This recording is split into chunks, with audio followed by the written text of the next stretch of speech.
Hi all and welcome to the Truth, Honour and Integrity show again. My name's Thomas Williams and tonight is September the 7th. Lots going on and this music will be our response. Hey, we've got a problem here.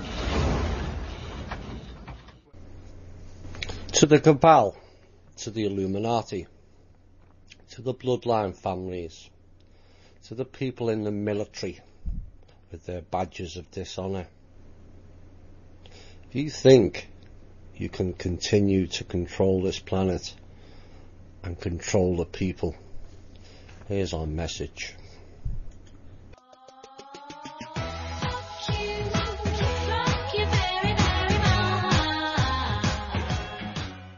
Hi all and welcome to the Truth, Honour and Integrity show. My name's Thomas Williams and tonight is September the 7th.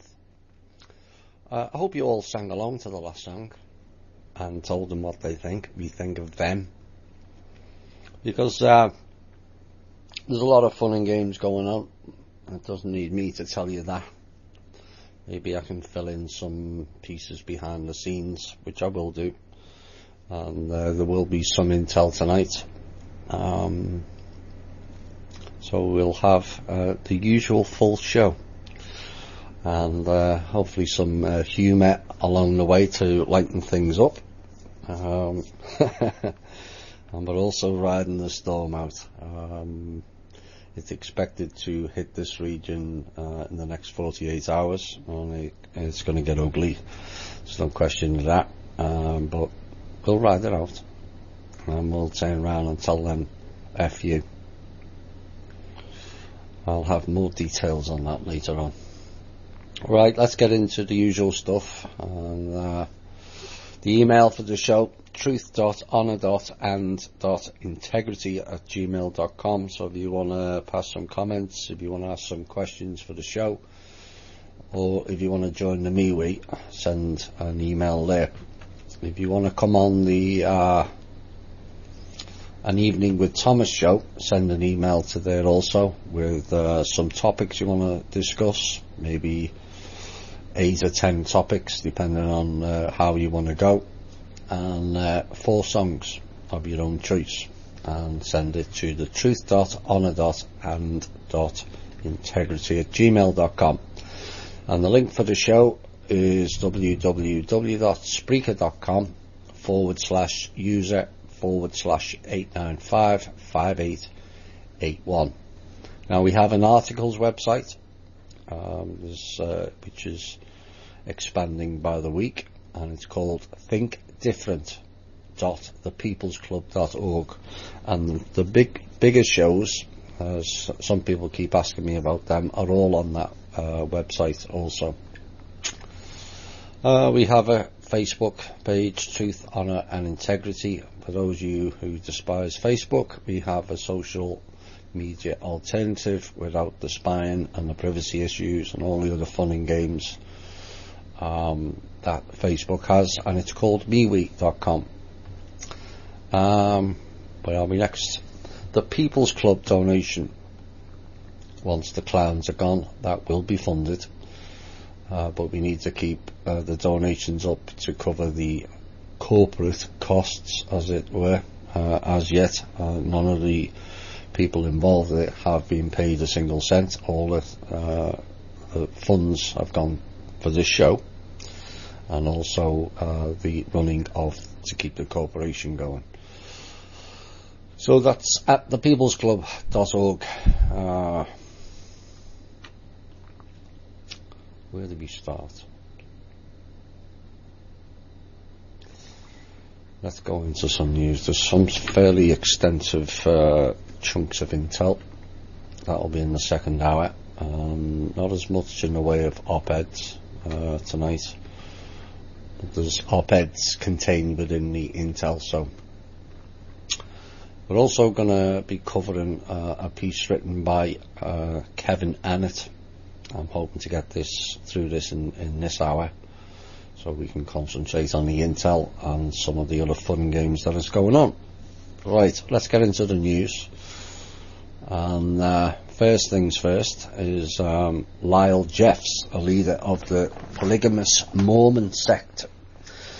This group is often overlooked when compared to others, but that particular group is rather nasty. It involves a lot of child trafficking, a lot of child sexual abuse, and a lot of incestual abuse also. It's par for the course there, all in the name of whatever lord that they operate under. Anyway, the leader of the Mormon sect has been arrested after nearly a year on the run. The FBI in Salt Lake City, it says that Mr. Jeffs had been arrested in South Dakota. He fled house arrest last year while awaiting trial with other sect leaders for alleged food stamp fraud and money laundering.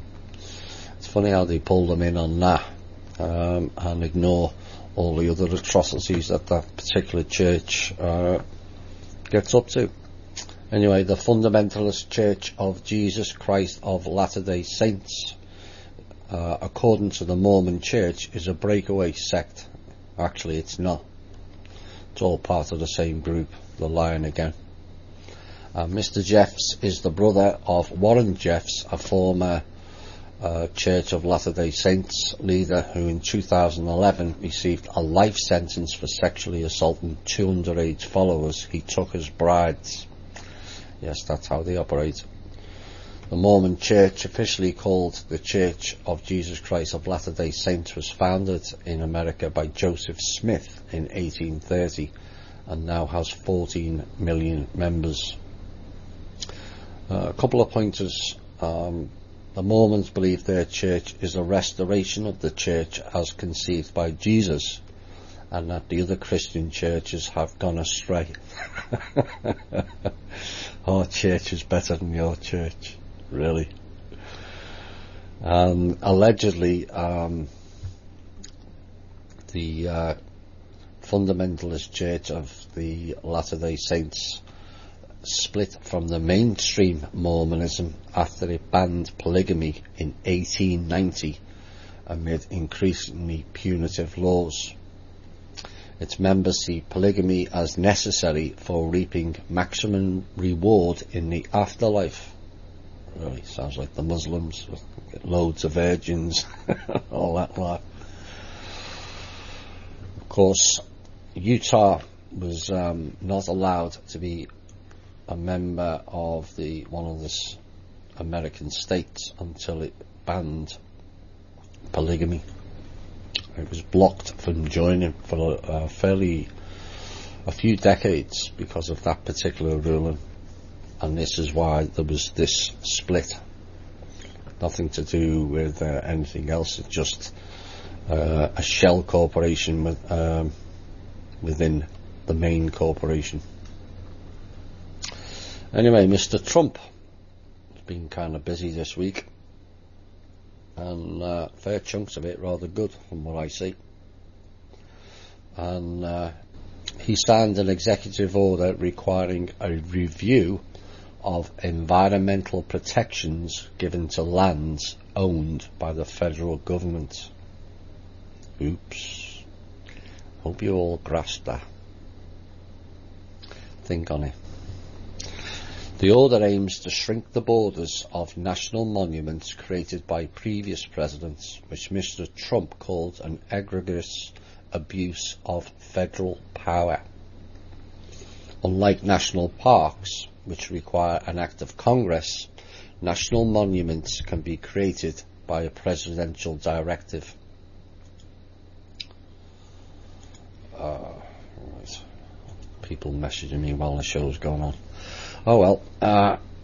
However, a president does not currently have the right to abolish a monument.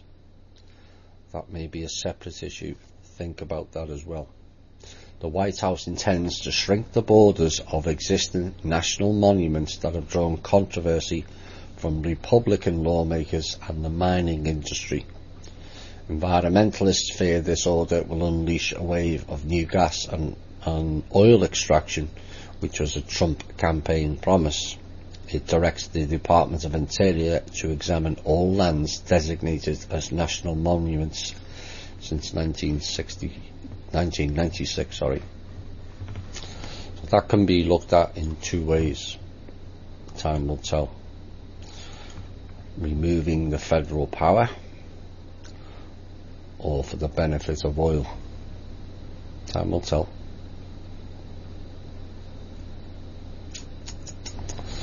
Where are we next? India. This is something we ought to be watching. I warned of it a number of months back.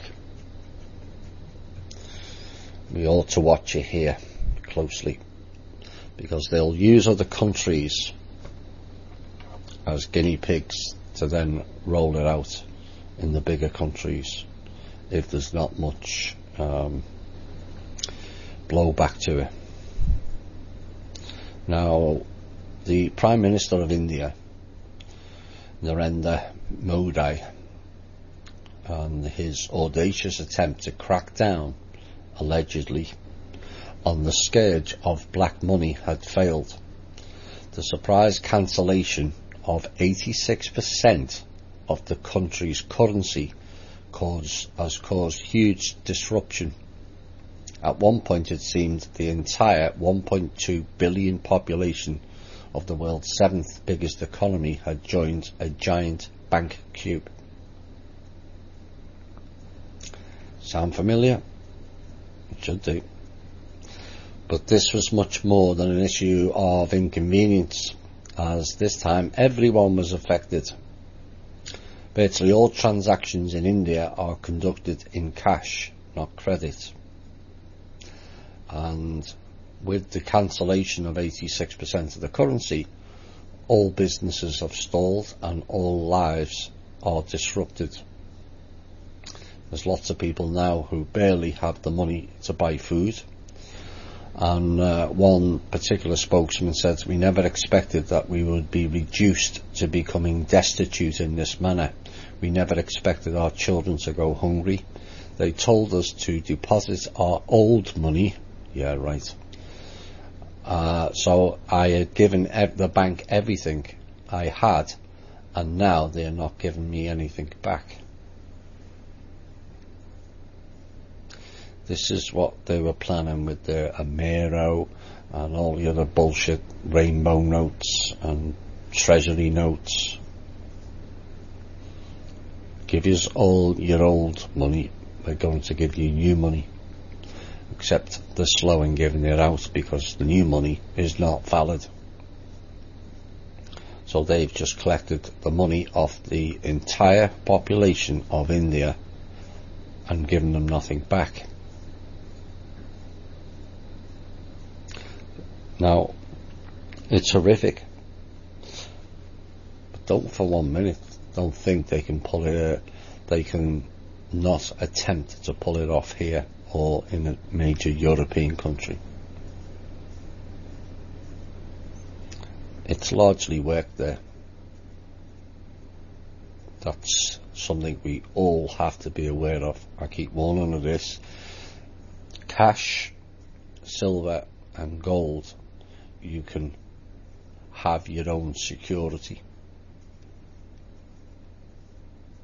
Credit card can be cancelled overnight and all the balance on it removed and the debt called in overnight. A debit card, same thing. If they zero out your account, you've got no control. Yes, you can go and argue with the bank and this and that takes weeks, months. Even then, you don't always get it back. I had £1,800, which is at the time $2,700, stolen out of my account in England while I was living in Orlando.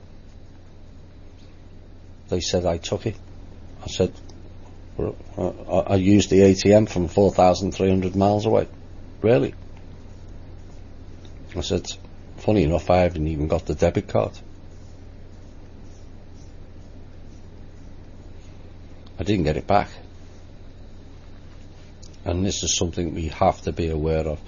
With cash, you control your life. With silver, with gold, you also can control it, because you can swap it for cash. This is why they want the cashless society.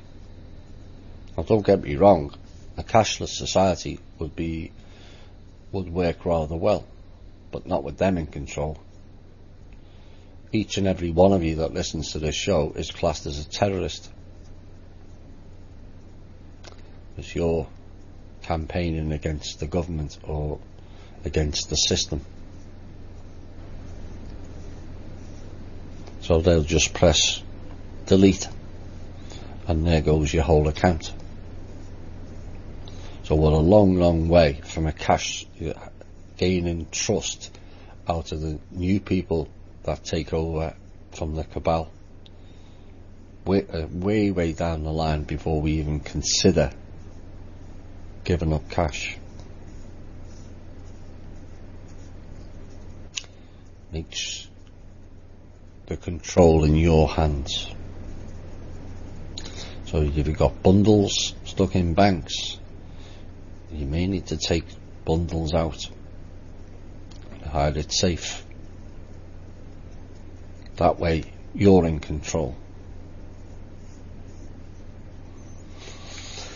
That's if the bundles of money is still in the bank, because that's debatable.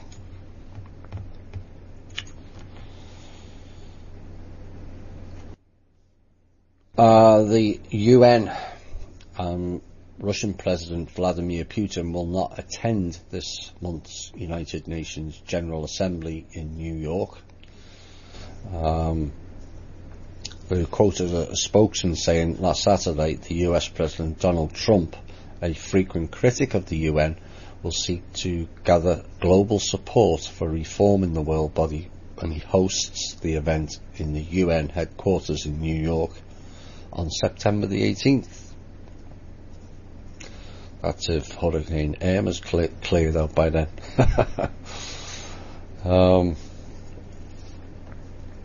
But it appears Mr. Putin's not going. He doesn't appear to believe in the UN, and neither does Mr. Trump. I will have more news on the UN in the Intel.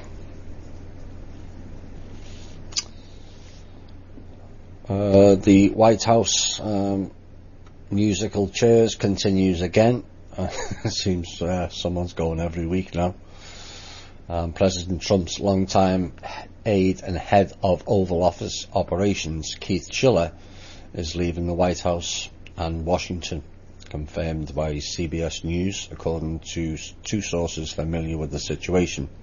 Schiller plans to relocate to Florida. Really?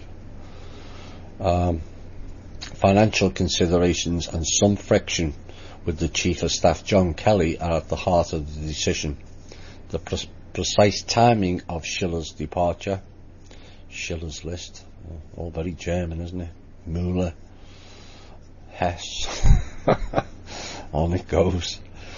But Mr. Schiller has informed Mr. Trump of his planned departure. Schiller is one of Trump's closest friends among his employees, and their relationship long predates Mr. Trump's candidacy. Now, Mr. Schiller had universal walk-in privileges to the Oval Office before Mr. John Kelly arrived, and it was customary for Schiller to meet Mr. Trump at the residence each morning and walk with him to the Oval Office. And he also frequently travelled with Mr. Trump as well. But it appears Mr. John Kelly, the Chief of Staff, has stopped that, and so Mr. Schiller has decided to spit his dummy out and head to Florida.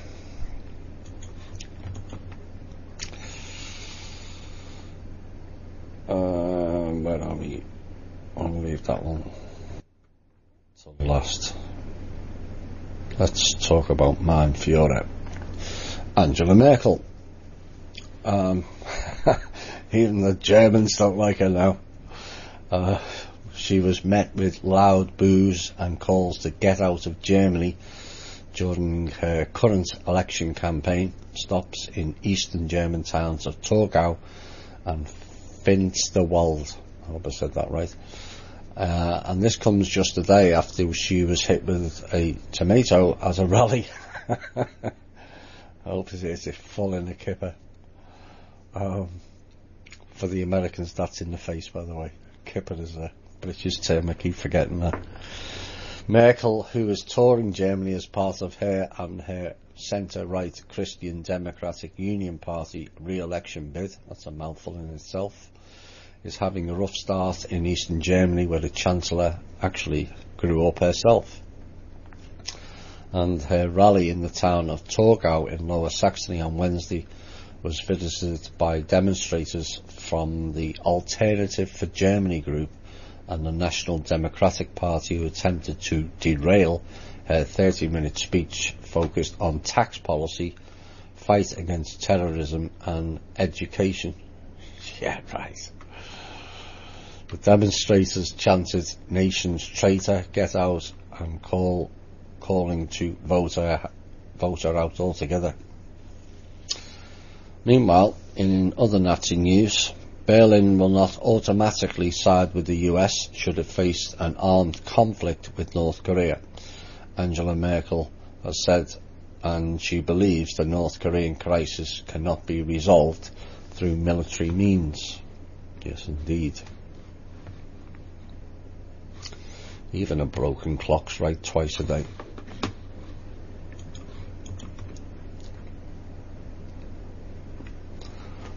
Right, residents is more disdain against America, or the USA Inc. Residents of the South Korean province of Gyeongsang-buk-do, try saying that when you're drunk, have taken to the streets objecting to the local installation of the Terminal High Altitude Area Defence. Terminal High Altitude Area Defence System. Think about that. Anyway, hundreds of protesters confronted police, and they showed up in front of the community's administrative building to protest the deployment of the advanced United States missile defence system in their country. The standoff occurred near the future site of the rocket launchers at the US base in Seongju, some 300 kilometres, 135 miles southeast of the capital. So basically what we have here is neither North Korea or South Korea are happy with the USA Inc. anymore, or its military. Simple solution for both countries is to follow the Kingdom of Manor blueprint. Declare your own sovereignty, and then you can remove the bases, all of them.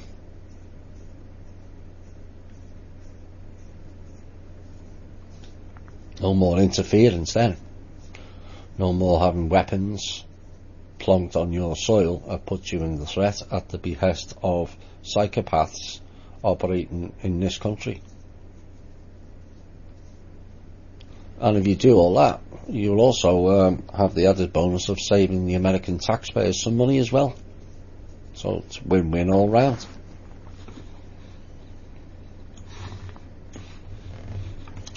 And this will be the final news item before I get into the Kevin Anna piece. Now, this has come up before, as they've been trying it in some of the Scandinavian countries.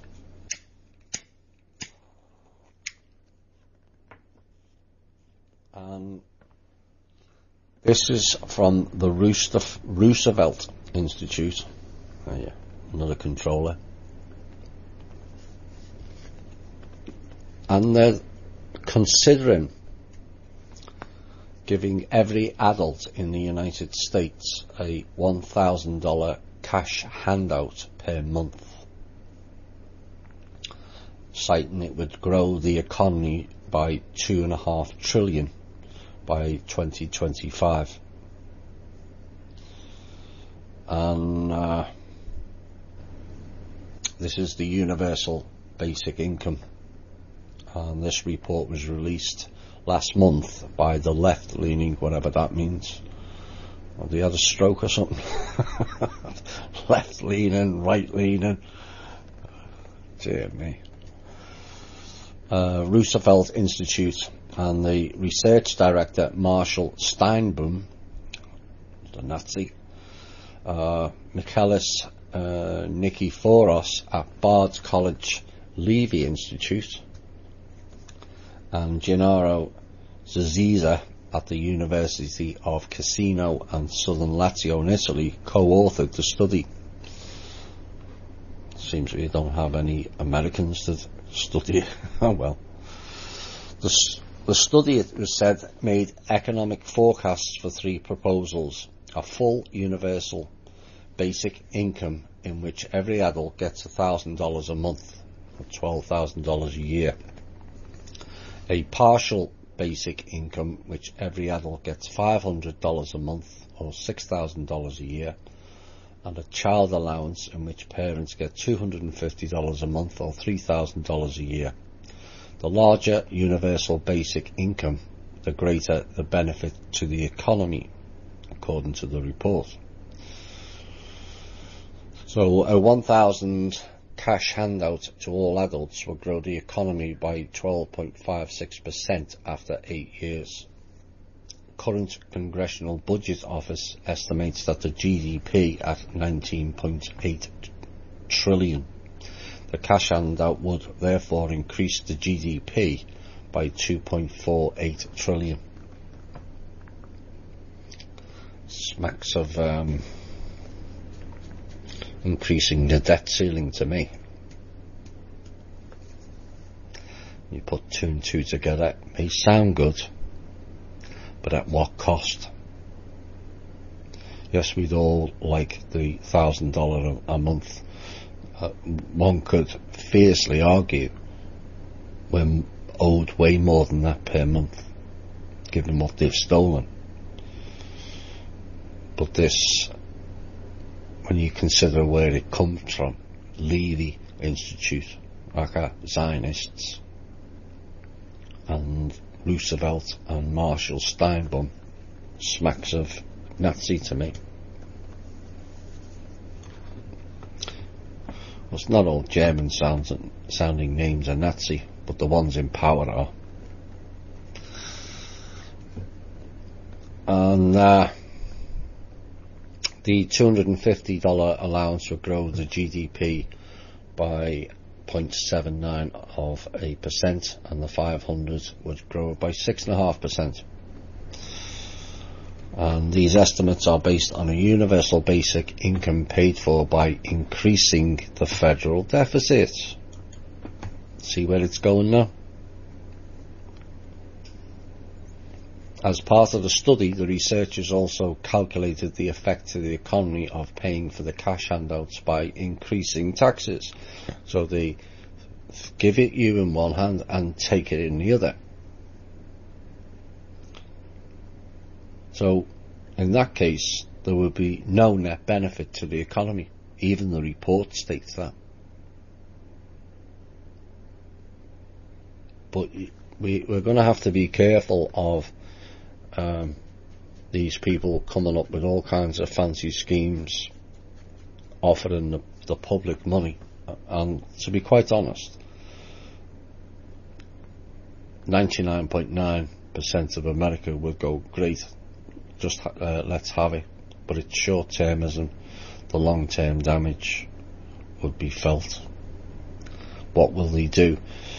Because suddenly they'll print a bundle of money, give it to the people then spend it, and it goes back to them. Remember, they own all the core pirate groups. So we end up buying stuff off them, and they keep the money. Then you know what they do with it. The worst thing that can ever happen to this country is increasing debt ceiling.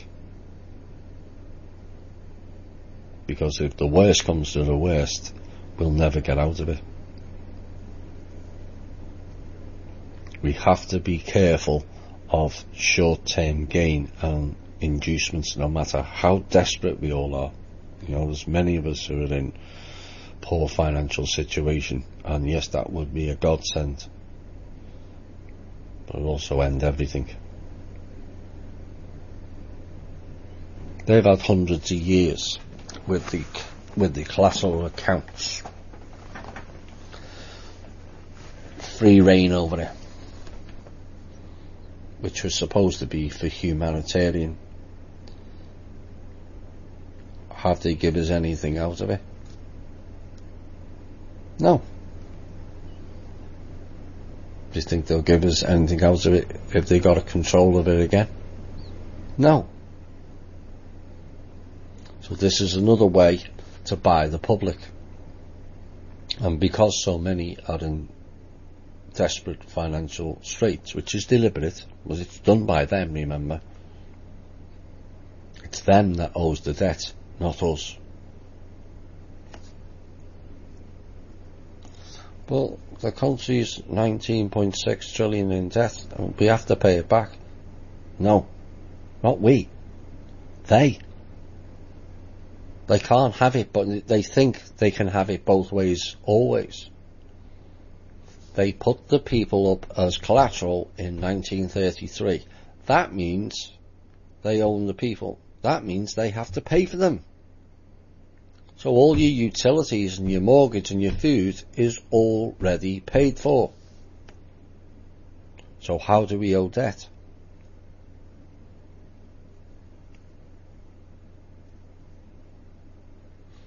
The simple solution is one that I mentioned a few years back, and one that was mentioned again by the lady that came on regarding Kingdom of Manna. You give every country 2 or 3, I said 2 years, they're talking about 3. 3 years GDP. That means everything everyone spends in a country on taxes, food, whatever, mortgage, all kinds of licenses and this tax and that tax and all the other little bullshit that they add on. Everything that's spent by everyone in the country is the GDP.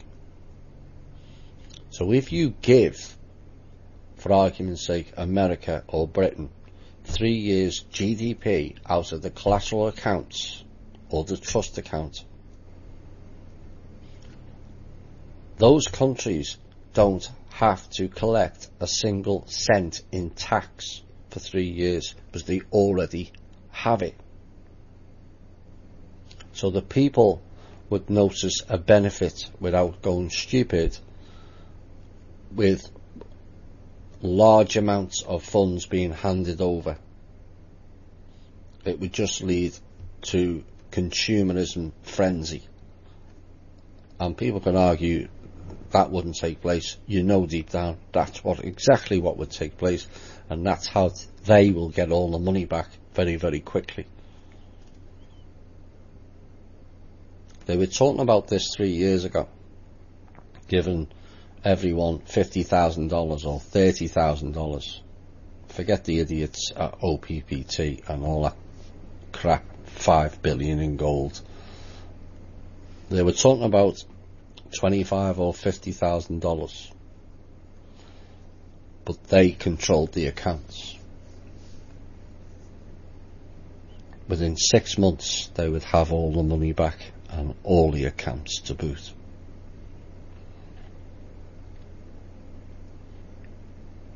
Because we have to start disrupting their corporations. Because while they control all the corporations, they will always control us. Because we can be given money by the trust account. But if we go and buy all the stuff from their corporations, we're just giving them the money back.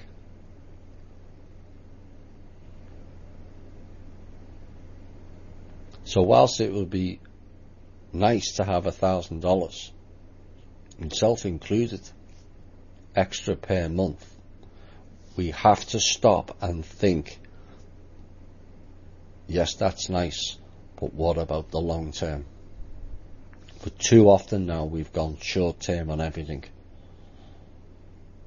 We have to start thinking of the long term. What sort of legacy is it going to leave the children and the grandchildren? A mountain of debt? Because that's what the report tells you. It's going to increase the GDP another 2.48 trillion. And you could say, well, Thomas, it's not our debt, it's theirs. But if they control it, they'll force us to pay for it. They'll change their mind. These people are psychopaths, remember, they don't care about us. What if you just change their mind? Whether you increase it to 22 trillion, and then after 12 months of having $1,000 decide, we're not doing that anymore. Oh, and by the way, we're going to increase the taxes to pay for your $1,000 each month. It's not beyond the realms of thinking, is it? Because they've done this over and over again.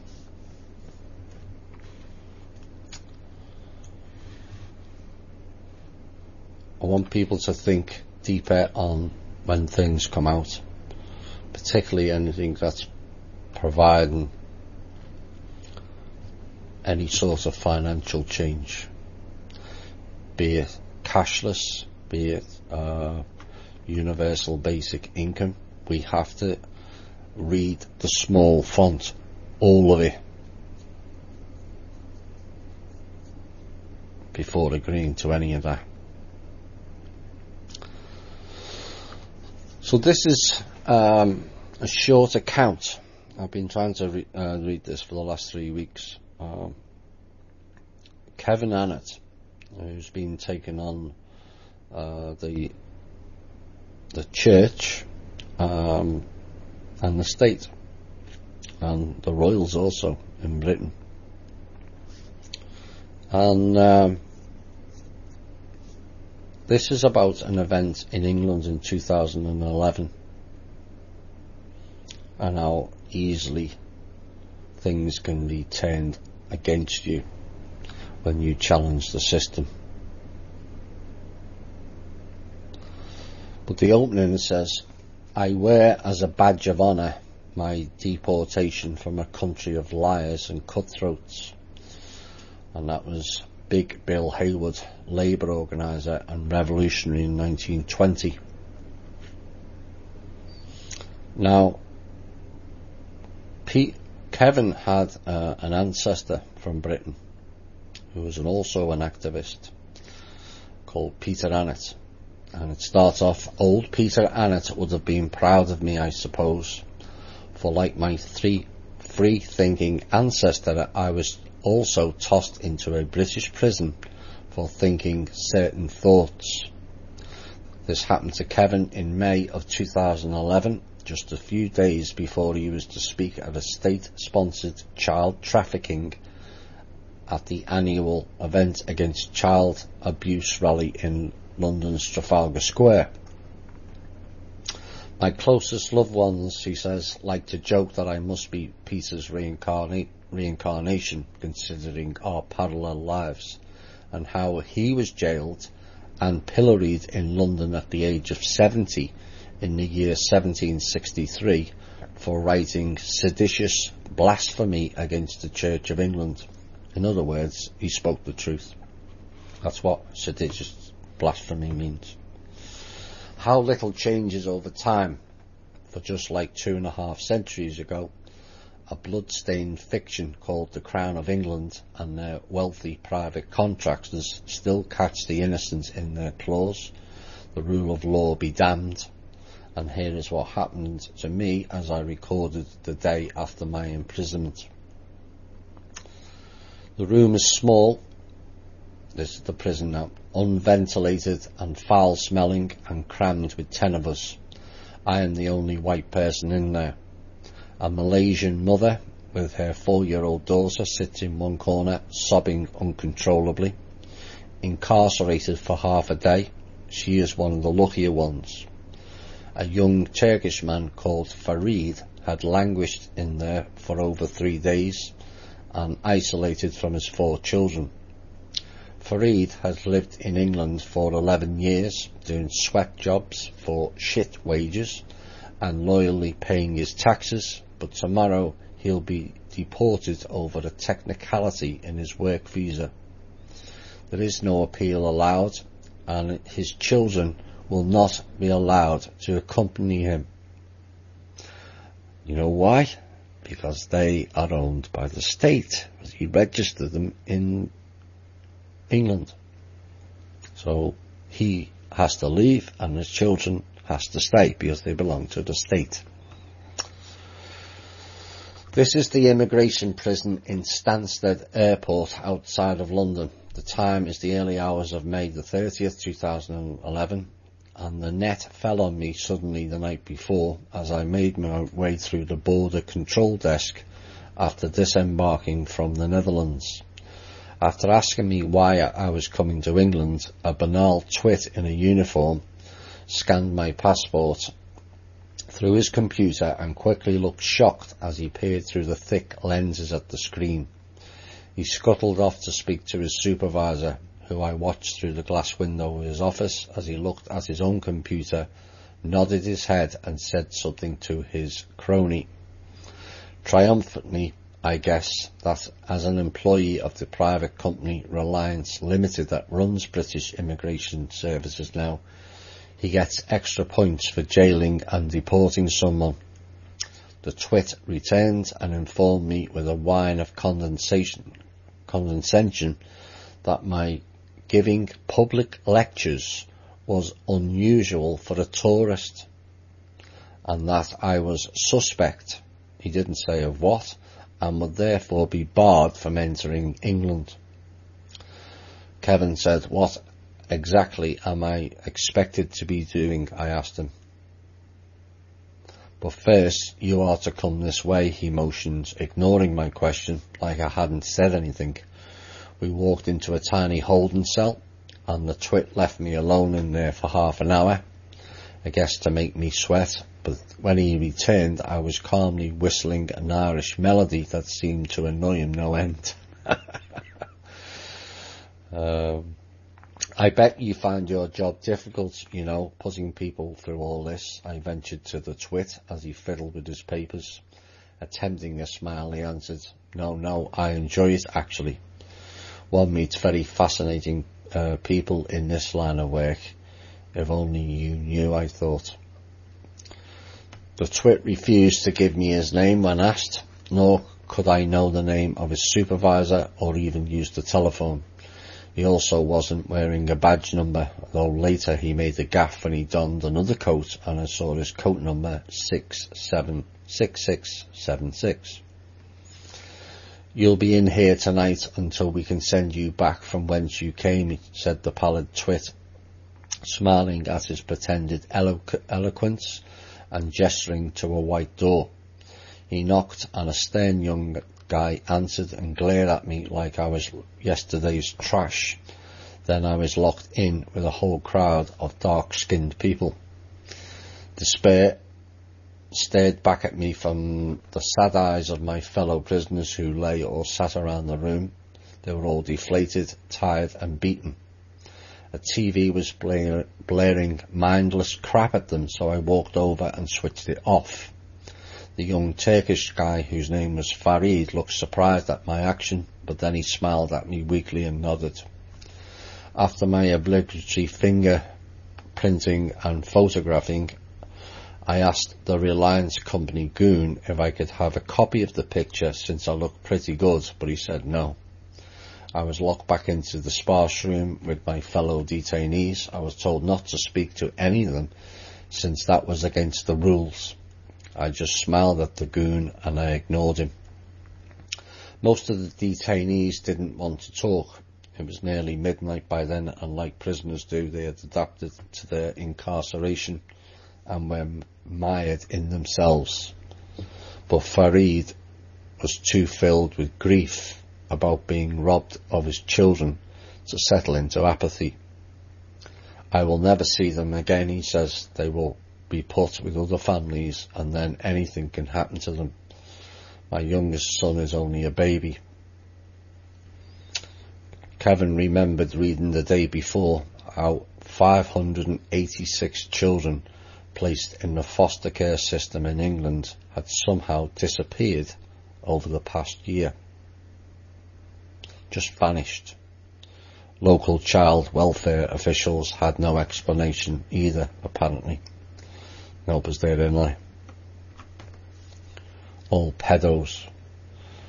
To ride out his pain and the dull hours, Farid taught me of his life in Turkey, how he had run a small shop in Ankara until he couldn't afford the backhanders to the local cops. So in other words, he had to give part of his takings to the local police, otherwise they shut his shop down. Nice people, cops. Not. And basically he'd worked every shitty job imaginable in London since arriving to feed his growing brood of children.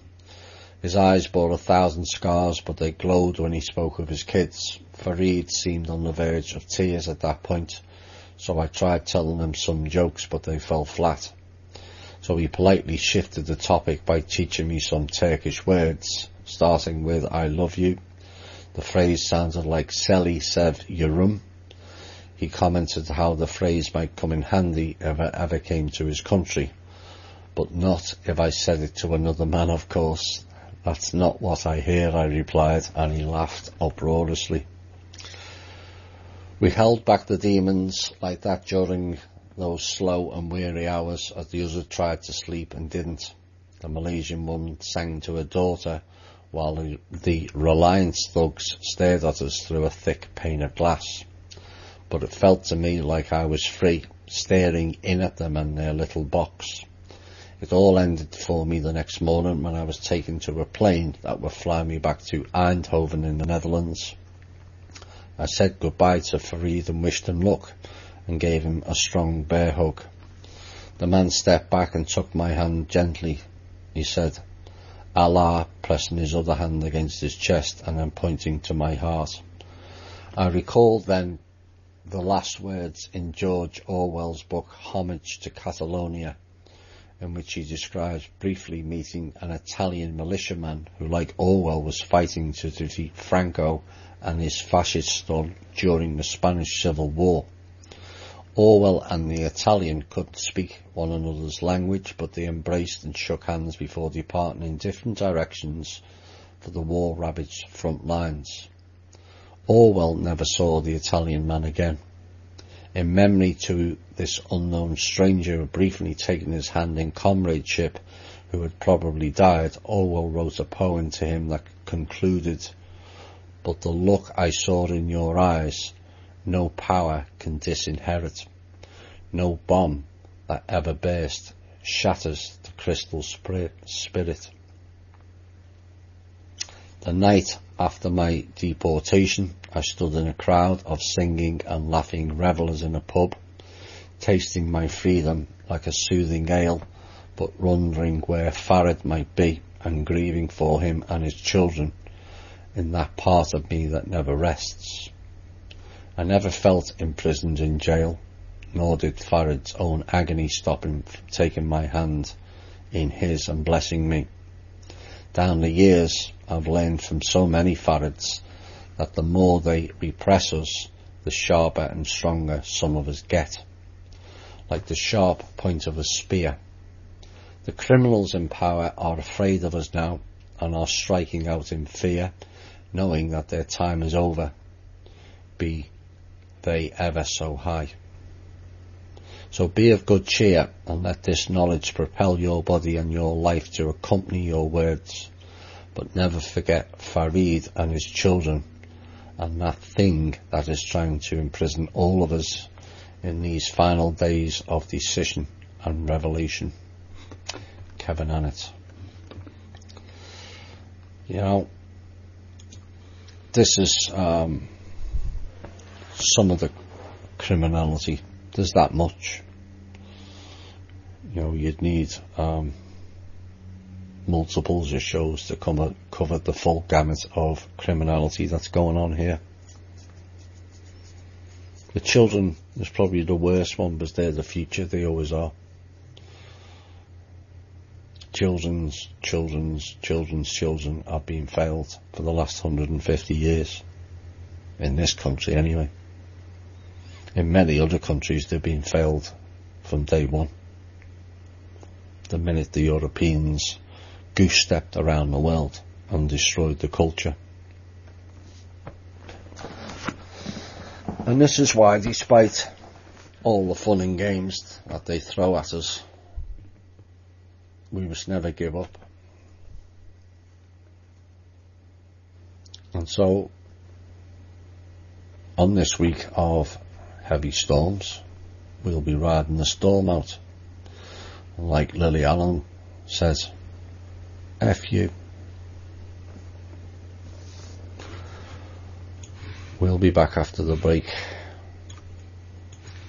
There'll be low life in the high places for not very much longer.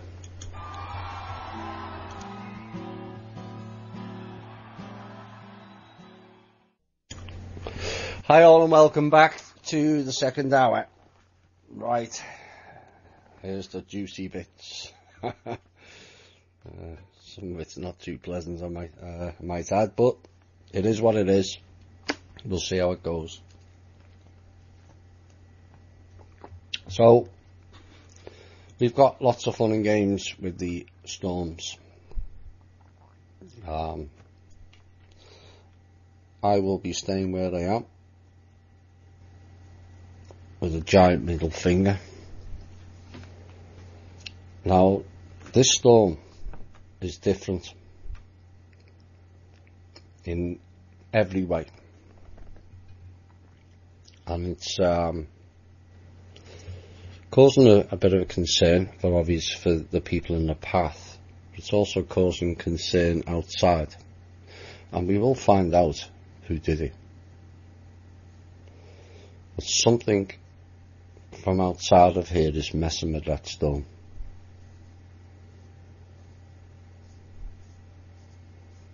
Something is producing it and also driving it. That is quite clear now. It appears in some way inverted, so much so that certain people who brainstormed it were suggesting it may be a portal. It may not be far-fetched. But we will find out who's done it, and its source, and also who conducted it. Consequences of actions will be swift and unforgiving, mark my words.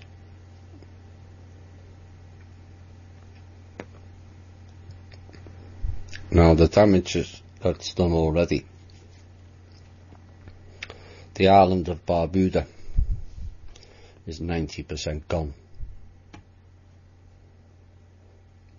90% of all the structures have gone. And we will have to keep an eye out on what's contained on that island, because it smacks of Haiti to me. So, the overview of it for the issues for America itself, because this is the last battlefield. Like the movies, I know some of the European people are sick of that, but it is the final battlefield on so many levels, because of historic levels, going back many, many thousands of years. It's the battlefield on a financial level. It's a battlefield on a faction level. And it also has consequences for the history of these lands to fight over. Now, a lot of people around the world are not happy or kind of ridicule the fact that Americans have guns. Me personally, I don't like them. Just don't. I don't like that sort of violence. But if Americans didn't have guns, we would have lost by now. Because they would have steamrolled right through this country. But they're frightened of we the people in America, because there's that many armed. All the other countries that give up the weapons all got genocided. All of them. We didn't. And that is, in essence, part of a divine plan, if you want to call it, in a way. Because America is the battlefield, the final battlefield. We're not kowtowing to their whims. There's sufficient people in this country who are going to fight them tooth and nail. Much to their chagrin. And frustration, I might add. So they're coming up with new plans. Weather wars. Causes disruption. Can allow them to, as warned last week, about increasing the debt ceiling.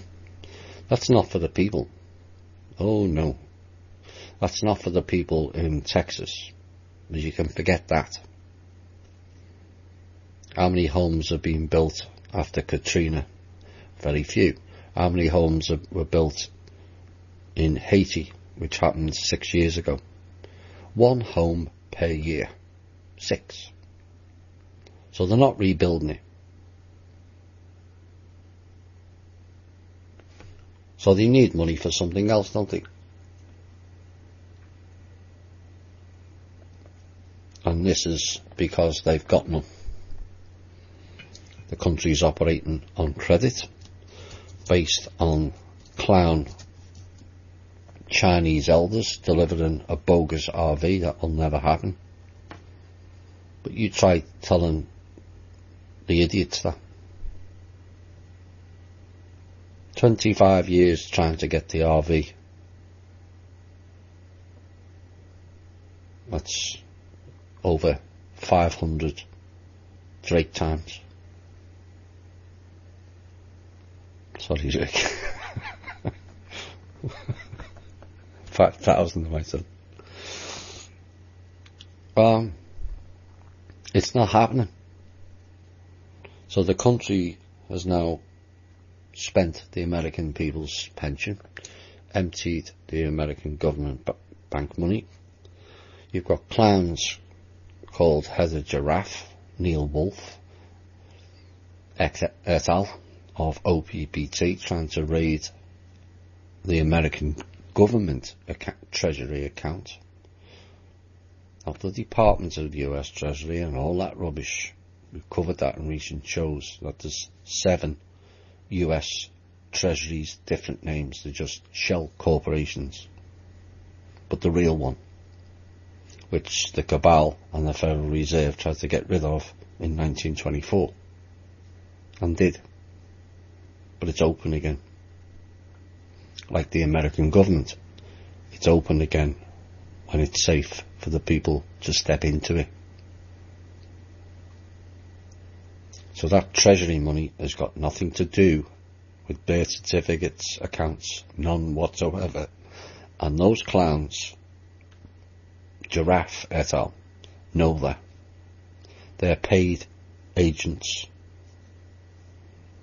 I'll cover that shortly. But this is something I need people to pay attention to.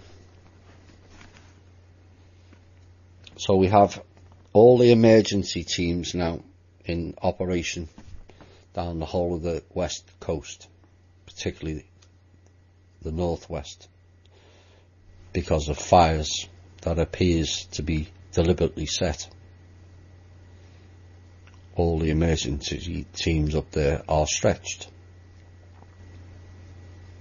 All the emergency teams in the south, due to the deliberate act of Harvey and the skullduggery that took place after it made landfall. Let's spin it round and round. And so all the emergency teams are all stretched in the south. And now all the emergency teams down the east coast, Florida, Georgia, South Carolina, North Carolina and upwards, are all on ready and full alert. We have no emergency teams left.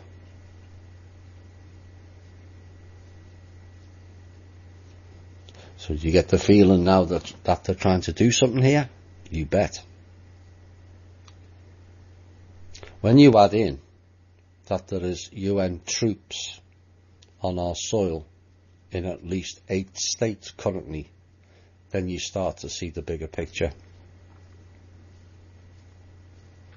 Today they tried to push UN troops into Florida. Of course they'll cite all the emergency teams are stretched in the other places. Again, you see the picture. Mr. Trump blocked it this morning. The UN going into Florida. This is what's ongoing here is a deliberate attempt at creating chaos. Ordo ab chaos. Their own Latin use of the word. Order out of chaos. After all, that's what they're good at. That's all they've ever done. Create chaos and provide their type of order. Another version of problem, reaction, solution. So they can bring their type of order into the proceedings. We've had a 12 years in the main, a quiet 12 years in major storms, where lots of them were pushed out of harm's way or dissipated. These last two are totally different. And then you add in the other factor. It's less than a couple of months after we pulled out of the Paris Treaty on climate change, and then you see another bigger picture emerging. Of course, there's India's underwater as well. Bangladesh, 1,200 people dead.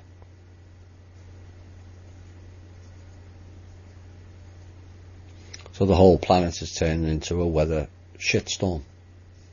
Why? So they can pull off their Paris Climate Change Treaty, which has got nothing to do with climate change, nothing to do with global warming, and everything to do with the UN claiming every single country's in-ground resources now and for the future to pay for the climate change. Now do you see the picture? So you think all that's a coincidence? Neither do I. Will they prevail? No. Like everything else they've done, it's failed. But they can create chaos. And whilst we have clowns sitting twiddling thumbs and pens and scratching their balls in the Pentagon doing nothing, then chaos will continue.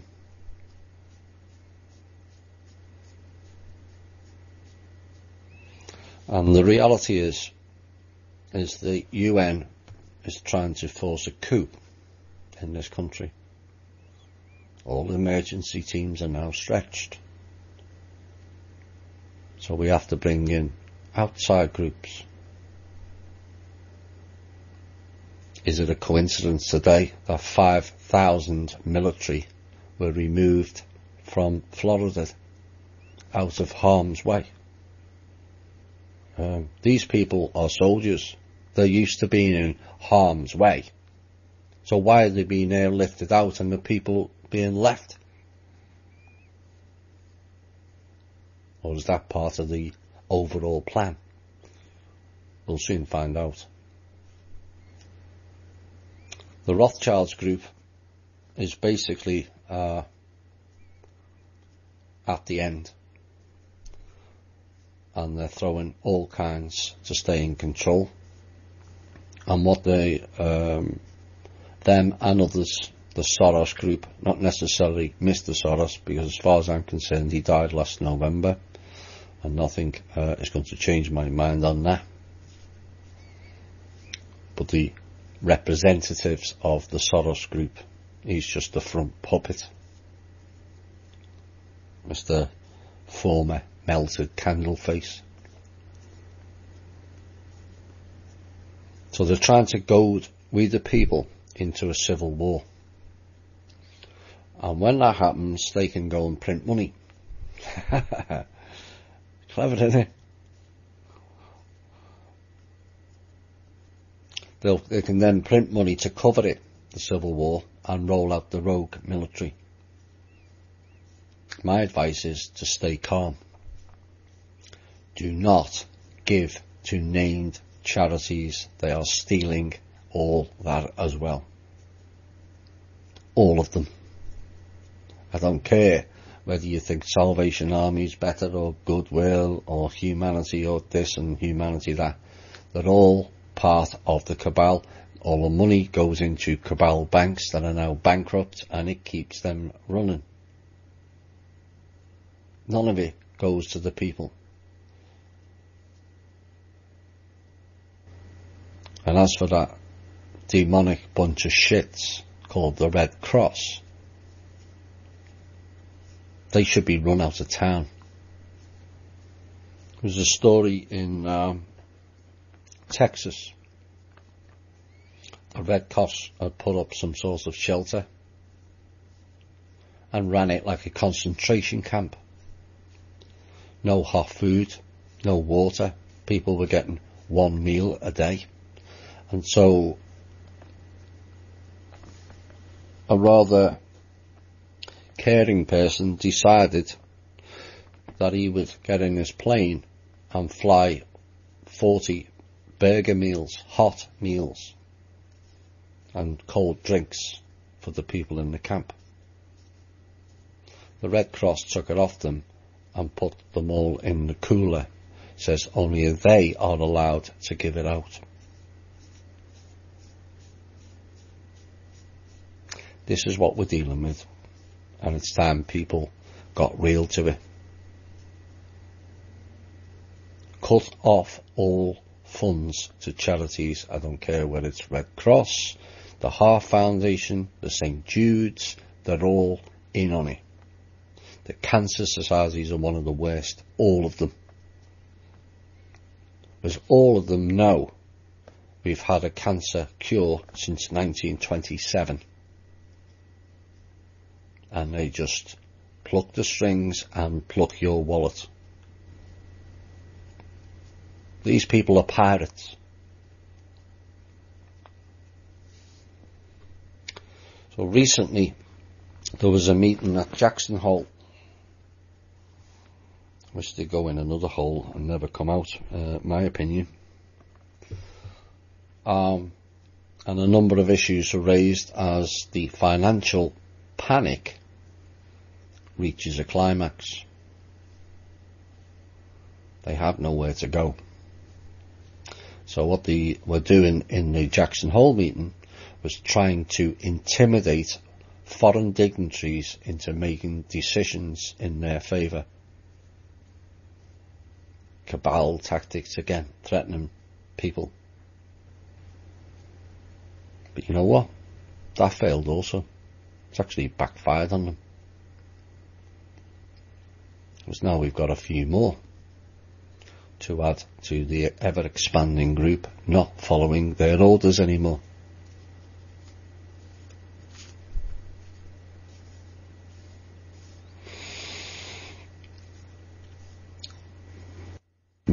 do next? Right, this next bit is a bit of a mixed bag. Mr. Sino reared his ugly head again. Remember him? Like a 4-year loop. He of the Philippines, who thinks he's the M1, amongst other things. He, along with the clown known as Neil Keaton, who may not be around anymore, rumour has it, and at least 72 others who all think they're the M1. So Mr. Sino announces himself as the King of Kings. Really, good luck with that, lad. Says in a speech, this is Mr. Sino, that the UN, listen to this closely, is not only for humans, a bit like that clown over humans don't have a right to water. The UN is not only for humans, but angels, jinns, demons and devils as well. Again, good luck with that, lad.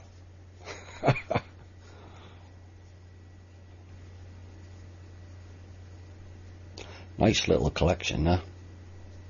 Fallen angels, jinns, shadow people, demons and devils. That's what's already in the UN. We're actually trying to get humans in there. But maybe we might get some better decisions.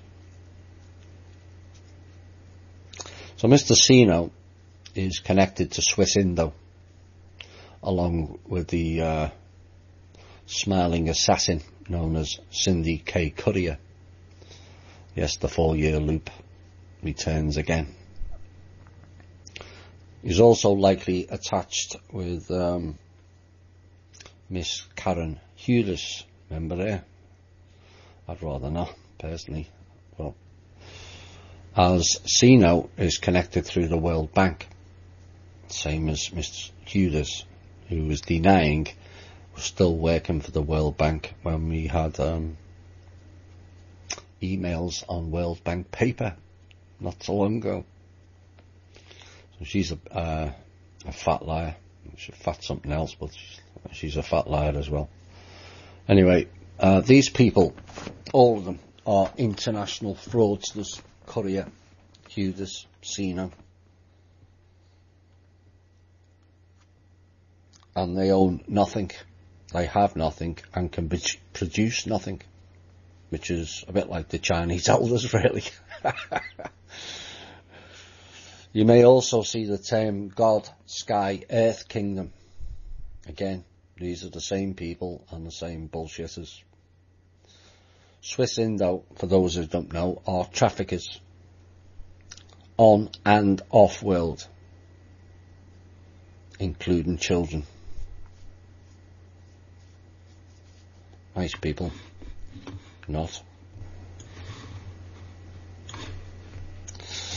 Next news item. You'll remember me mentioning at least twice about an invasion in the Philippines. Well, it's become rather clear what that intention was. Mr. Sino was also involved in that. As that was a full-scale military invasion. ISIS alone are not capable without support from a large company stroke country. And the invasion was ordered by President Obama. Oops. And they're looking for the Marcos wealth. There's a lot of wealth over there, and it's not just the Marcos wealth either, or what's known as the Marcos wealth, but it all belongs to the people. So that has ramped up again over there, and it's more of the cabal fun and games to oust Mr. Duterte and insert another Marcos into the picture. So another one of their puppets. The former Marcos was a cabal agent.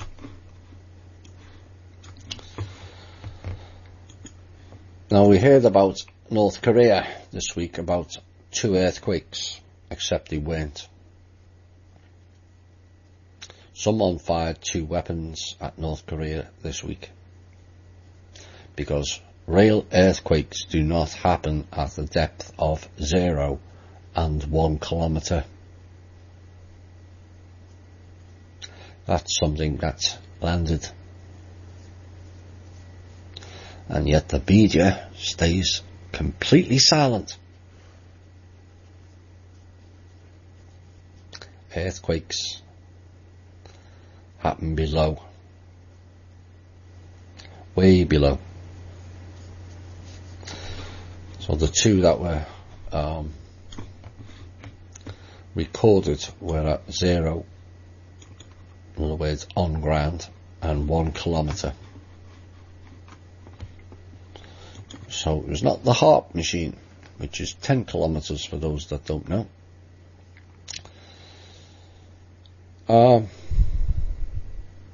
Lots of fun and games this week surrounding the now legendary and all-round comedic group known as the Chinese Elders. They are desperately searching for a way back into the game and also fending off irate cabal agents and puppets for not delivering the golden egg known as the RV. Oh, the irony of that. So there's a lot of irate cabal people gunning for the Chinese Elders now. The real reason is they're angry at themselves for their own stupidity. They've been told for numbers of years now they will never ever deliver it. They were told on this show and previous for the last 4 years.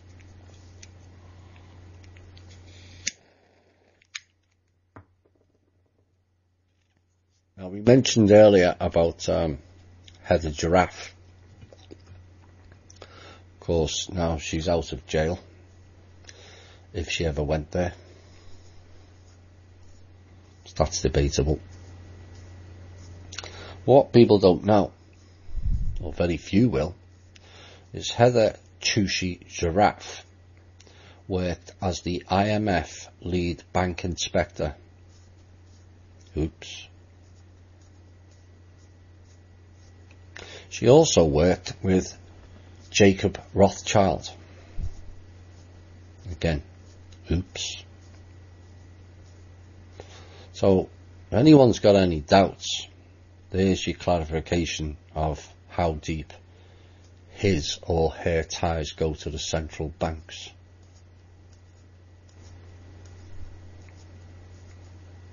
The reason I say his, because there's strong rumours that both Heather Chushi Giraffe and Danny or Daniel Arnold McKenney of OPT, PT, are both males. Time will tell. Bit like all getting very Patty Brassard, isn't it?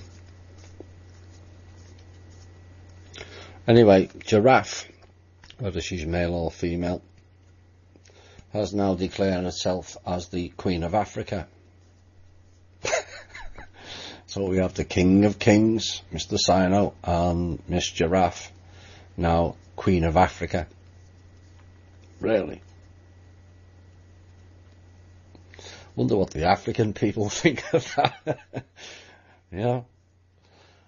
But isn't it funny how all these people on the alternative media have all these self-appointed titles, none of which has any validity? King of Kings, M1s, Queen of Africa, Pindars, bogus judges. Yes, indeed. Heads of state. All of them pretending to represent the people. when they're all representing their own pocket and their own agendas and their own little factions. All of them. I think it's time the alternative media shut those people down altogether.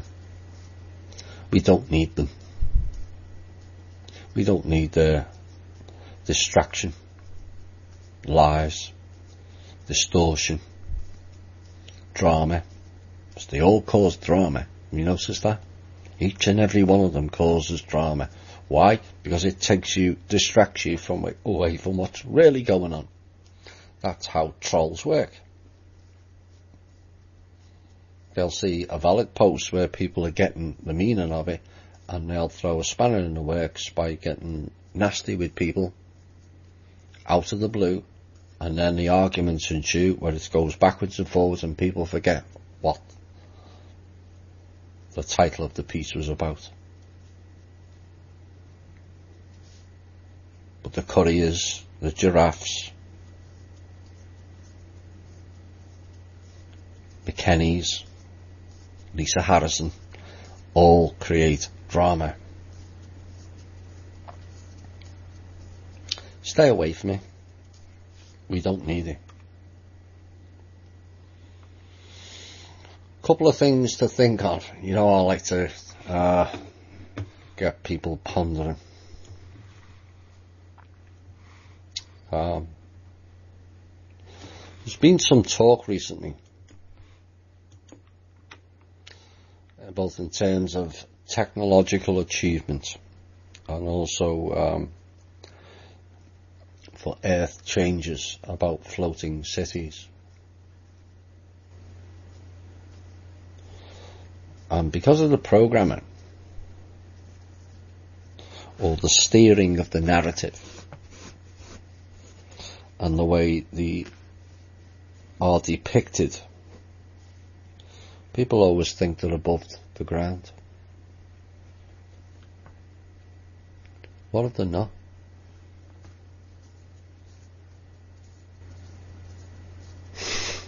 I can hear the gears ticking over now.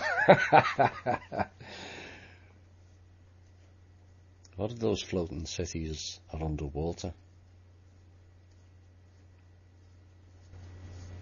and not above the surface? Something to ponder on. Here's a question you can all answer. Again, something that came to me. This kind of tells you how my brain works. It never switches off. But can clones be arrested? Do we have any laws on clones? Think about that one. Might not be as silly as it sounds.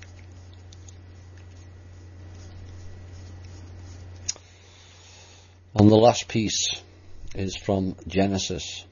No, not the Baldy Phil Collins type. This is the biblical type.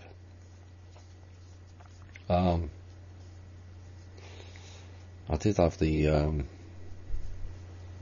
I think it was Genesis 11, 5 through 7, for those of you who like to check up on it. But these are the words. But the Lord, that's Anu, came down to the city and the tower, that's Babel, the people were building. The Lord said, if as one people, speaking the same language, they have begun to do this, then nothing they plan to do will be impossible for them. The Lord said, come, let us go down and confuse their language so they will not understand each other.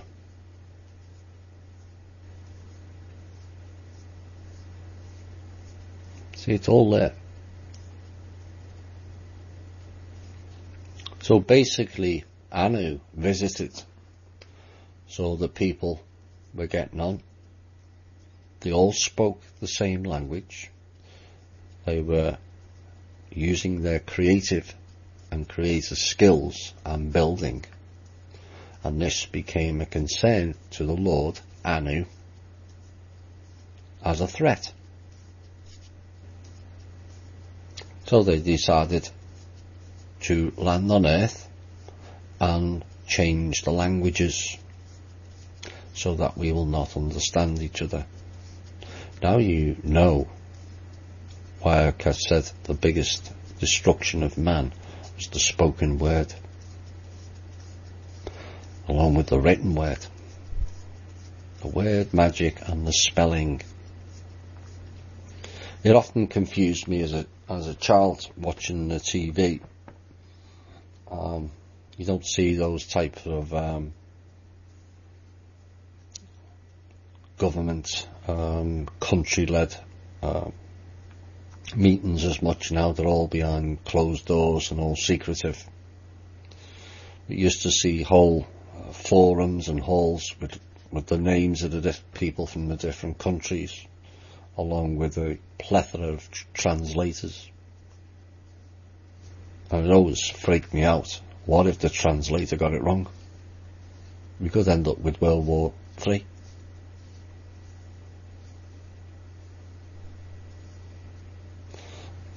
There's always the difficulty with languages. Is that, certain people, particularly some of the tribal people, want to protect their language, which has been eroded by the decade. People think it's important to keep that language. But when you realise that they introduced all the languages so that we couldn't understand each other, and when people don't understand each other, they have a mistrust. It's always the way. And a fear. Again, that's part of the conditioning and the use of culture, which I mentioned recently. Culture divides because there is no culture. It's only what they have infused as a program. So when people say, this is the American way, or this is the British way, they're not realising that that's all been structured by the control system to do different things at different times. None of it's our culture. We don't have a culture, we just are. We don't have labels, again, we just are. I am, we are. Labels, languages, cultures, they're all divide and conquer. All of them. And if we're going to go forward as a species, no matter which language they choose, I know most of us would pick English.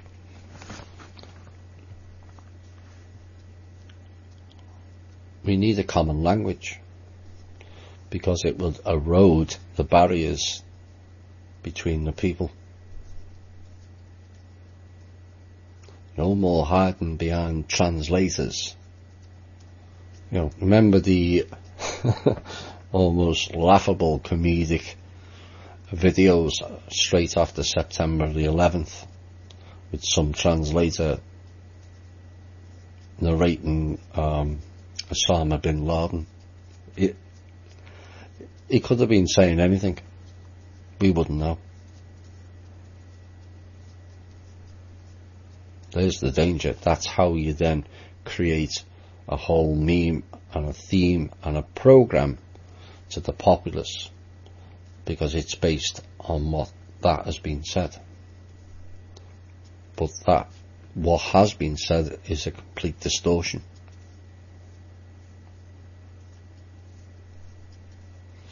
You got the famous one, Iran threatening to blow Israel out of the water. and Israel and America declaring that as their policy. No, that was a response to being attacked. If you attack us, we will blow you out of the water. Which is fair enough.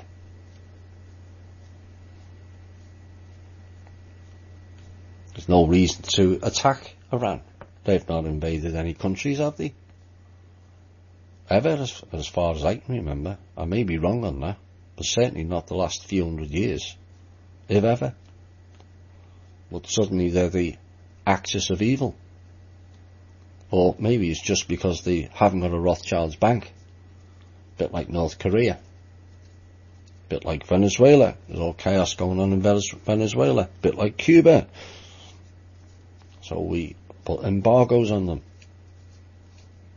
until they kowtow to the Rothschilds. No one's kowtowing to them anymore, apart from the clowns with the badges of dishonour. That's all. Once they see sense, then the Rothschilds are finished.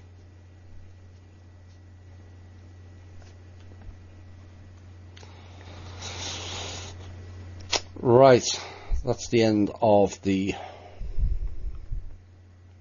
intel and the op-ed. This is, I thought I would do something with music, as I often do. But this one's a bit longer, because the song is near 10 minutes long, or the first one is. And it kind of plays into the way people are feeling at the moment. People are seeing the illusion full. People are going batshit crazy all around. Both in front of you, and let me assure you, those behind the scenes are going batshit crazy as well. Completely.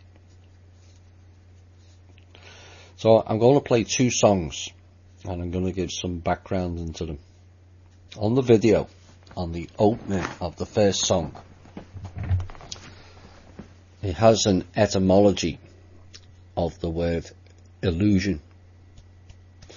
And the etymology is to mock, the act of deceiving, the act of deception, a misleading image presented to the vision,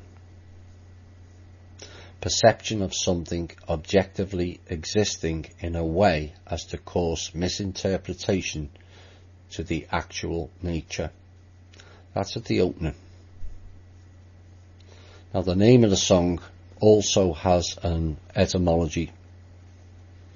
That's about halfway through it, for those of you watching on the video. And it's to what many who listen to this show are now feeling or experiencing.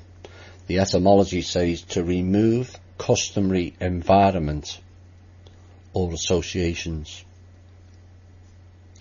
The second meaning is to arouse mutual enmity or indifference where there had formerly been love, affection or friendliness. And the third meaning of it implies the development of indifference or hostility with consequent separation or divorcement. Now the first meaning, remove from customary environment, plays into the organic-inorganic aspect of nature, where many of you have felt you don't belong here, feel this world is wrong, upside down, or backward. And also plays into the two-world separation, which is now transpiring. The second word, meaning enmity and indifference instead of love, affection and friendliness. We have been driven into a world of hate, violence, intolerance and greed, and this feels inherently wrong to all of us who listen to this show.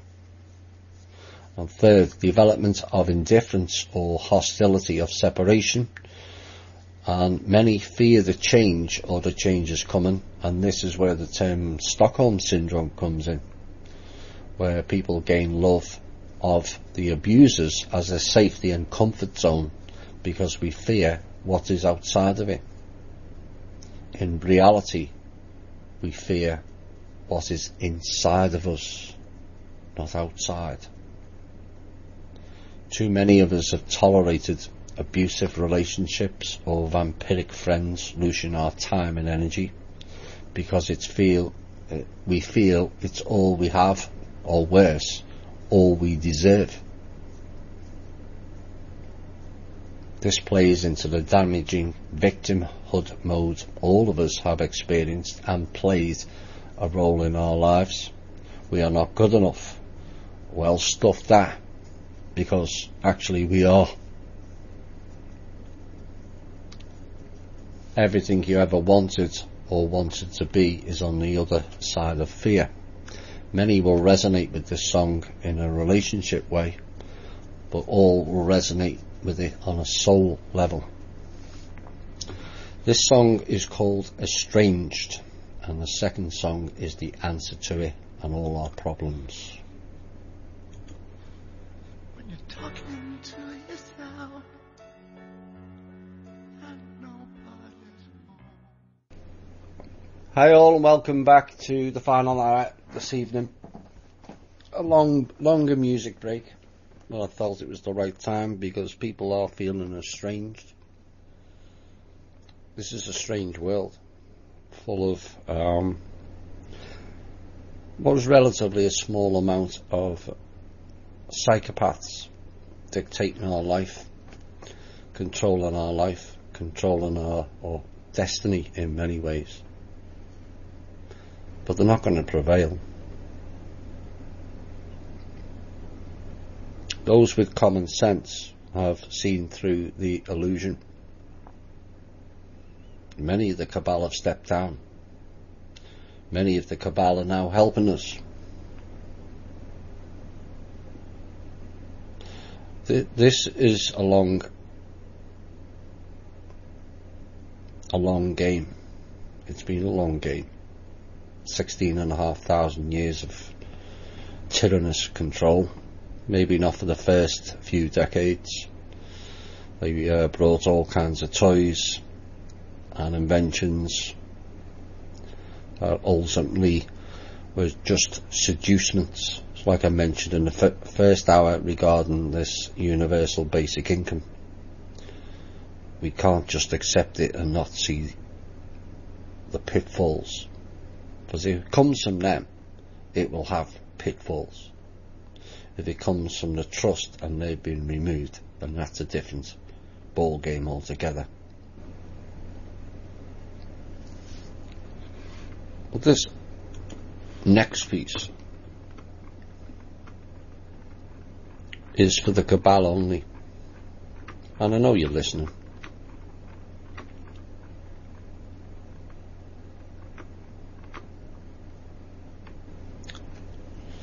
Because whether you like the truth or you don't, and it appears throughout your life, truth to you has no meaning. It's just an order, and you accept their truth, not ours. But they have had control, as I mentioned earlier, of the trust, the world trust, for many, many years. So they had the ball. They had access to all the funds for nearly a millennia. And what did they do with it? Fight. They had everything.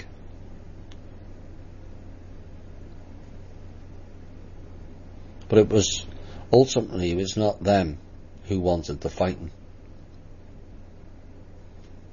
No, that came from afar. The Lord.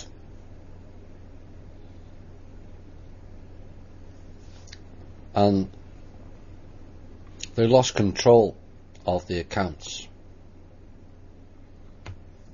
in 2007.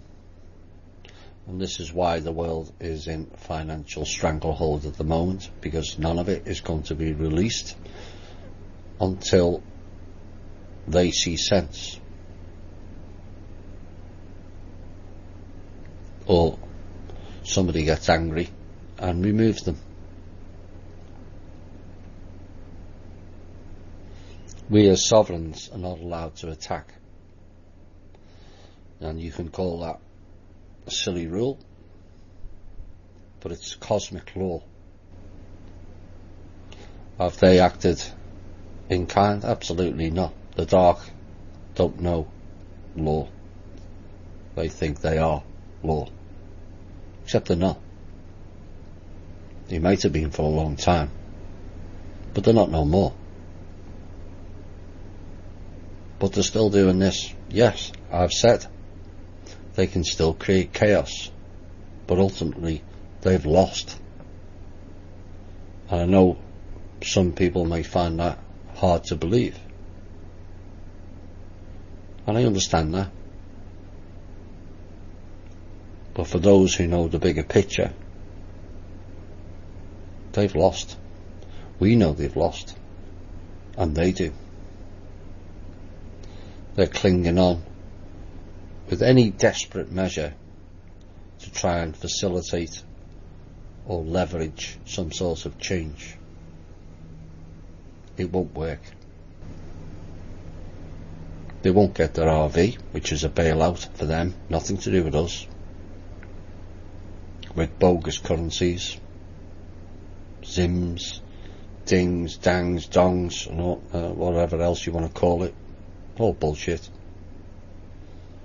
Cryptocurrency was shut down last week, and everyone was in uproar. Not me. Warned about that 3-4 years ago when it first came out. It's another scam.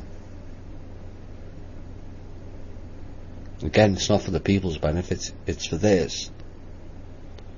I told you about the Hawaii situation, where the US Inc. military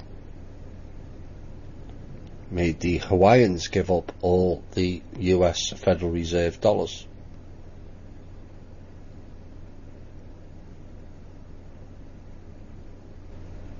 $220 million of it, and decided in case Japan raided again they would burn it all. Yeah, right, pull the other one. No, they absconded with all those funds so they can pull off their Fourth Reich, which is America. I remember getting a lot of abuse for that on a forum 10 years ago. Those people are still around. I don't think they'll be giving me abuse now, because it's right in your face. So the Rothschilds lost control. It was the 5th year anniversary of their control of anything, which most of which was an illusion anyway. So here we are 5 years on,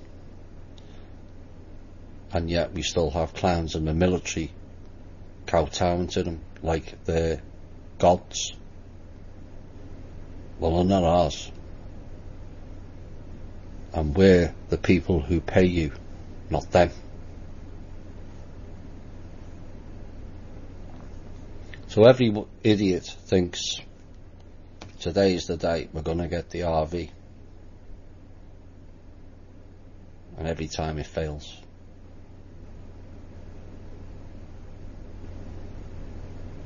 What's the saying? Fool me once, shame on you. Fool me twice, shame on me. What happens if you fool you over 1,000 times? That makes you a complete and utter tool.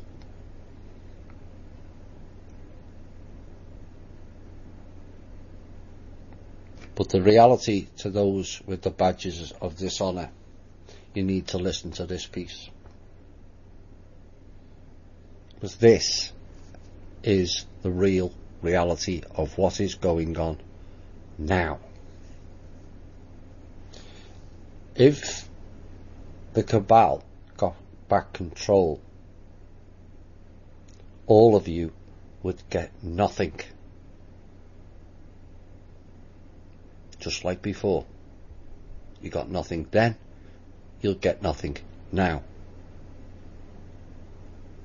If you went the right way, and you've been shown it, you would have a fighting chance to survive and also a choice.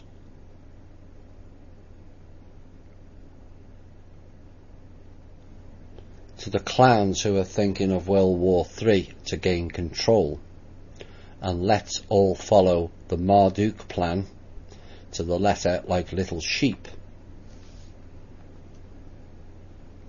This is your reality. The reality is the directive from the very top of the control structure, aka the Draco, calls for all Illuminati to be killed off. All of you.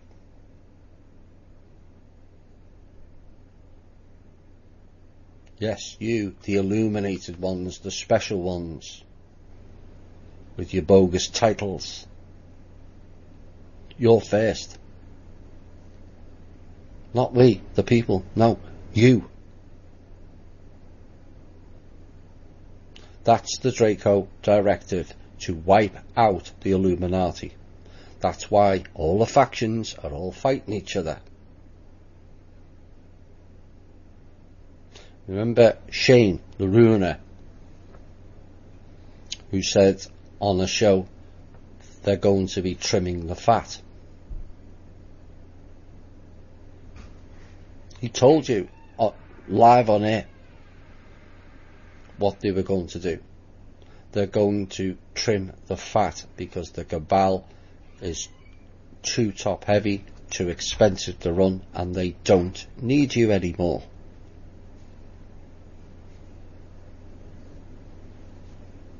Now my response to Shane, both privately and on the show, is they won't be trimming the fat. They'll be eating the lean. And what will be left is a few psychopaths who own nothing and who control nothing, and will become completely irrelevant. So all you illuminated ones who think that you're going to be saved and you're going to be one of the 500 million, you're not. You're first to go in the Agenda 21 / Agenda 2030. You. Don't believe me? Go and find out.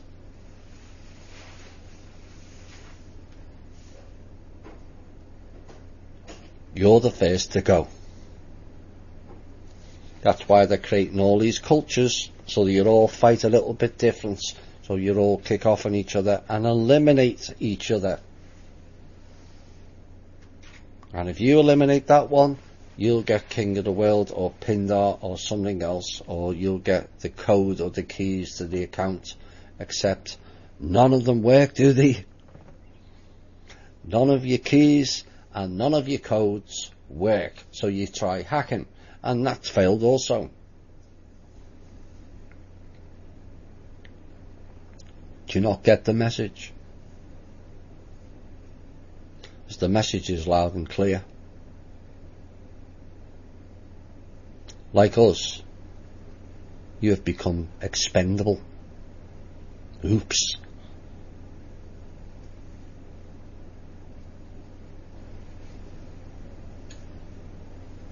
So the top control system and the elimination program does not start with we the people. It won't end with we the people either. Trust me. The first directive is to eliminate all the Illuminati. So your coven people, yes, you at Gaia TV, are lying to you. The parents, the ones that are left, both who are completely insane or unsane, are lying to you also. And the lizard people who have left are also lying to you. And you're that stupid, you're still following their book.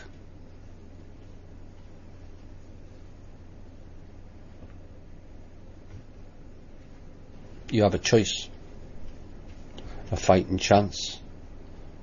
to live your life out in peace, and let's go forward and create a better world free of hideous lizards, bug-eyed bastards, grey aliens, and all kinds of other watchers, tall blondes, tall white, and all this nonsense can all kiss my ass and go away. This planet belongs to humans. It's been designated as so, and you can all suck it up. I know some of you have been calling for an escape route. Fix your mess first, the ones that have called.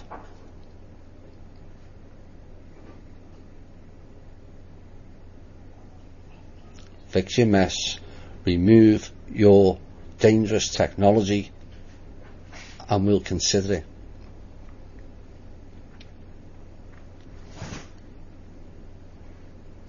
Until then, you're stuck with us. And when the people find out who and where you are, you might not like it.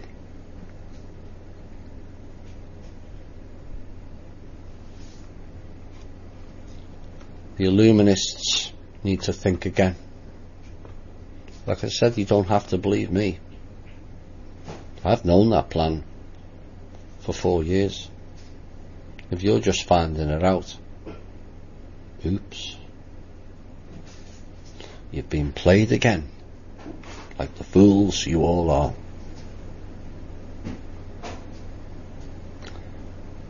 Time to get your thinking skull caps on and step down, step out, step forward, and come and help us fix this planet once and for all. You know who to contact if you need further information. We're always available, providing you don't send morons. So we're kind of sick of them, to be quite honest. Right, let's get into some questions and answers.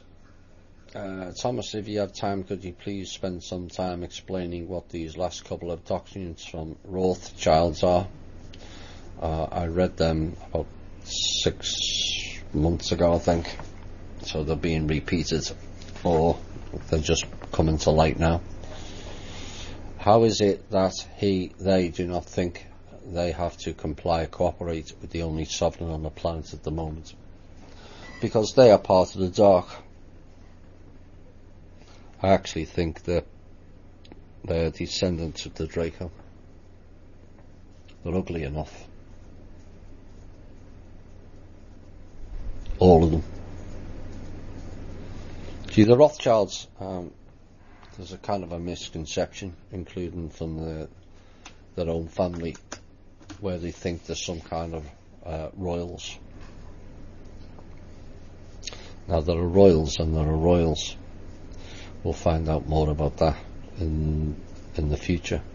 Well, we did, in essence, with the Kingdom of Manisha.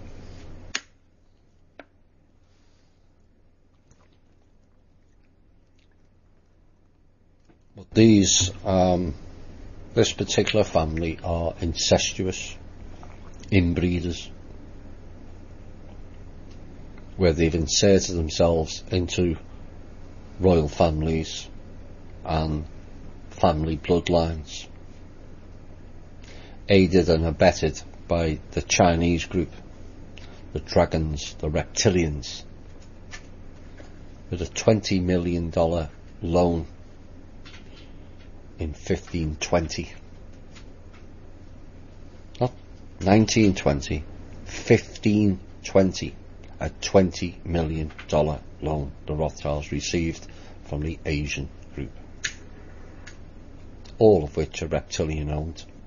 If you don't believe that, go and listen to the bogus Red Dragon. He admitted it in the interview with Cobra in November of 2015, that the head of the alleged Red Dragon group was a reptilian.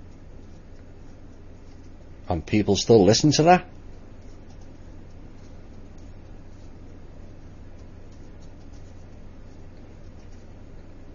For those of you who don't know, reptilians are not Draco. Different. neither have done any favours for us. I don't suspect they'll ever change either. So they think they're above the law, and unfortunately we have people in the five-sided building and some of the agencies who also think they're above the law. Otherwise they would have acted by now and removed that filth away from the people altogether. All of you in the Pentagon and the agencies have seen the crimes. You've been shown them over and over again. You were also shown when they raided the American government account in November. Why haven't you arrested them?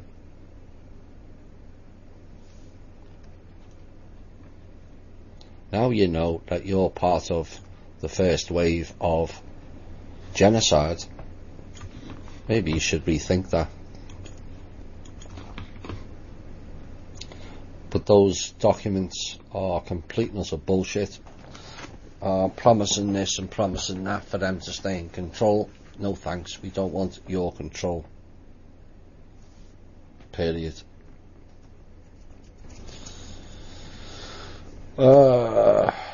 Was Hurricane Harvey steered and slowed over Texas and Louisiana so the cabal could get the masses to donate some money to the Red Cross? Yep, partly. And also to stretch the emergency teams, in my opinion. So then we'd have to bring in others who are already here. So let's not be given to charities, any of them. When you find out at the root of them, they all have a central system.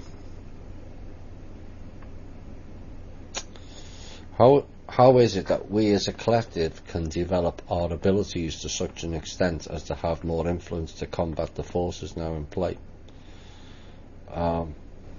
Everyone has abilities. Not everyone believes, and therein lies the problem. That's impossible. Or is it that is I'm possible? That's what it comes down to. Would finding material about the curriculum taught in the mystery schools be beneficial? Yes. The original mystery schools. If so, would you know where this information would be found? As I would not trust just googling this theory. You don't think the mystery schools, real mystery school stuff, are on the internet, do you? It's not.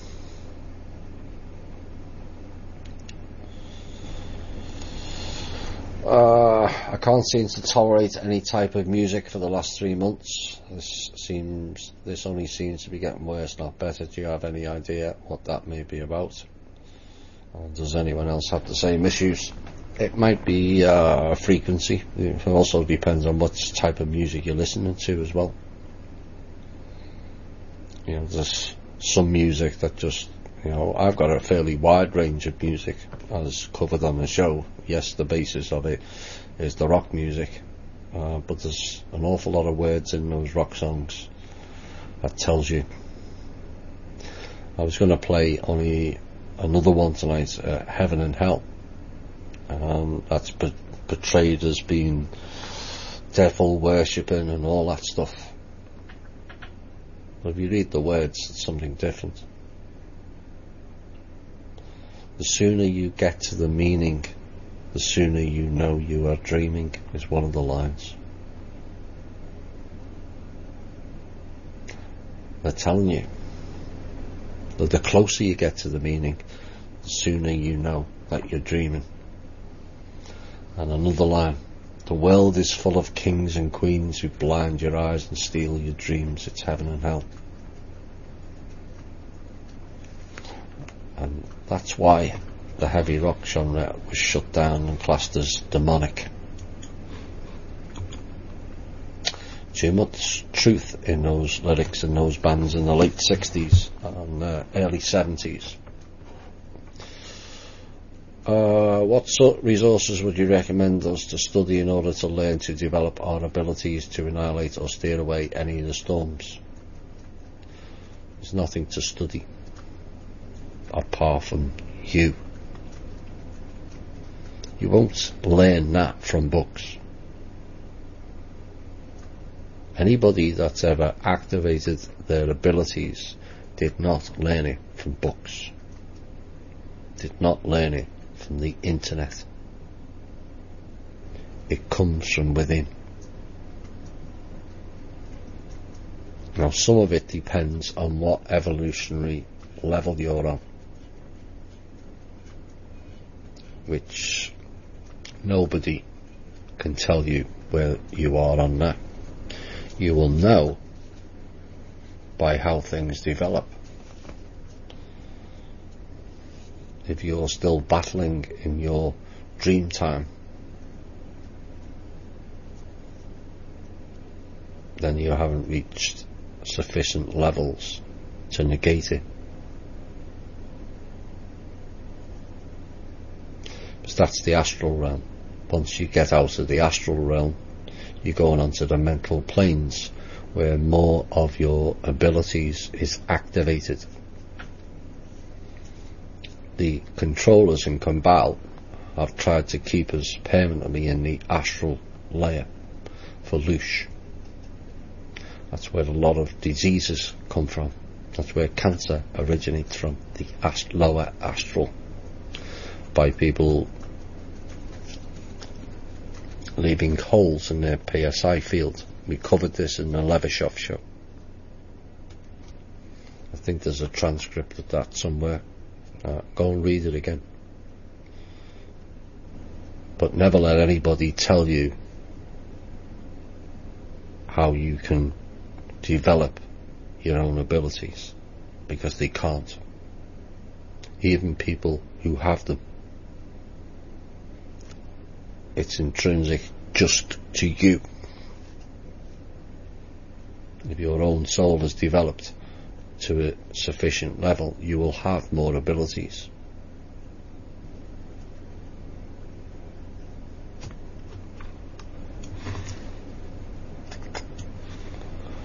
When Miss Manor talks of the 16,500 year agreement with the tribes following the war, was this the end of the Atlantis civilization? Technically, no. Is the Kingdom of Mana affiliated with the Knights Templar? In some ways, yes. In some ways, no. This is where it gets muddy. But we did cover it in the show, and we were talking about titles and stuff like that. So we don't ignore the awkward questions. You want to find out who the real Knights Templar are? Go and read Revelation by Svetlana Levashoff. Then you'll know.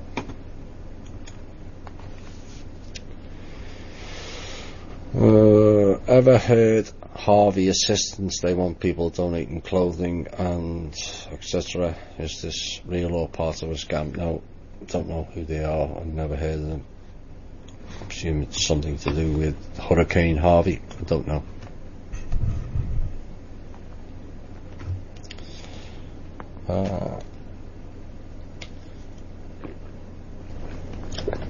This phasing in and out, would it be seeing things that only a few can? Yes.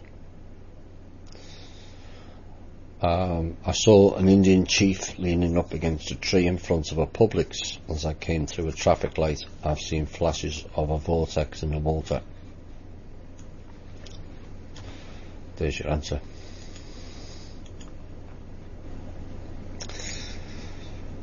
Will the increase in the budget keep them printing money and still in control?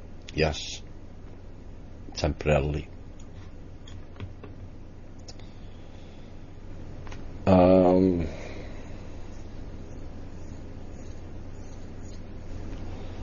I strongly think theosophy is used as part of the New World Order in order to capture spiritual and philosophical people. Could it be that in the main Illuminati state like the Netherlands, yoga educations are allowed? You can even deduct the study costs from the taxes because of that theosophical part in it. I'm going to be covering, if I get time and we have electricity in the house, I may do an in-depth thing to do with anthropology, theosophy. It all ties in, because I'm rather concerned there's elements in that's fairly new in the alternative media that are connected with Rudolf Steiner and Waldorf schools and teachers, and I don't like it. I don't care who that upsets. There's something to it. That type of program started in the late 1800s, and it was the New Age 1.0. They know ahead of time. This just comes into the looking glass technology, where they can see ahead of time, and then how people play out, and the AI runs the program. If they introduce this, will it dictate people go this way or that way? So all these plans and prophecies were something that they could see ahead of time.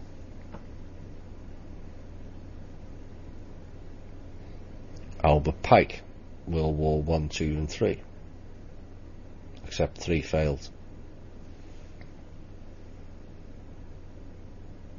And this New Age, which was part of a program that was heavily absorbed by Americans in the 60s with the Woodstock, free love, drugs and all that stuff. It was a program. Whether people like that or not, it's the truth. And it was to target the free thinkers.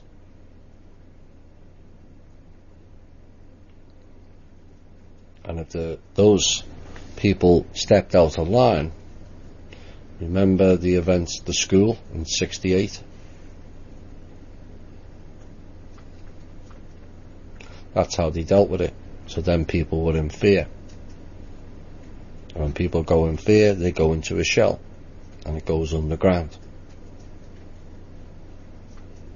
But Nixon wrote a directive to target the people known as hippies and the blacks with drugs. Again, don't have to believe me. It's in a document. It's being released.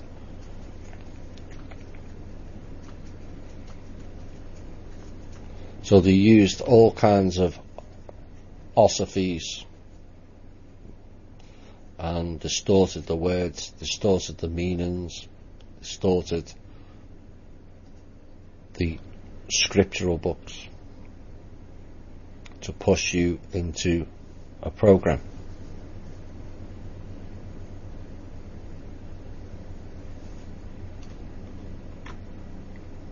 The reality is how you can be spiritual and take drugs. Because if you understand what it does, where it opens your PSI field and allows entities to come in, then you would never take it if you're a true spiritual person.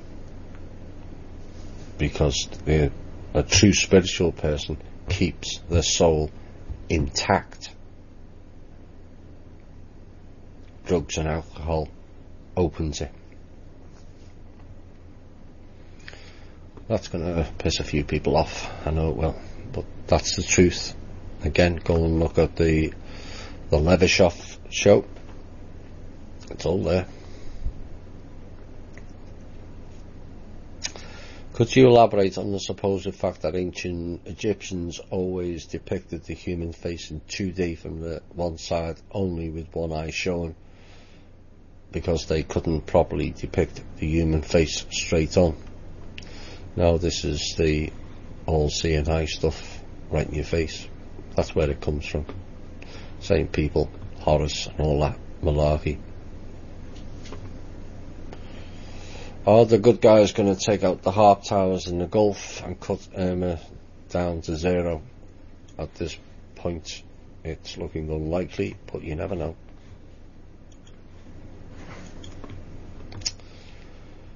Somebody sent me a population chart. I've seen that for 2025, and I think America's down to something like 30 million or something ridiculous. Ignore that bullshit.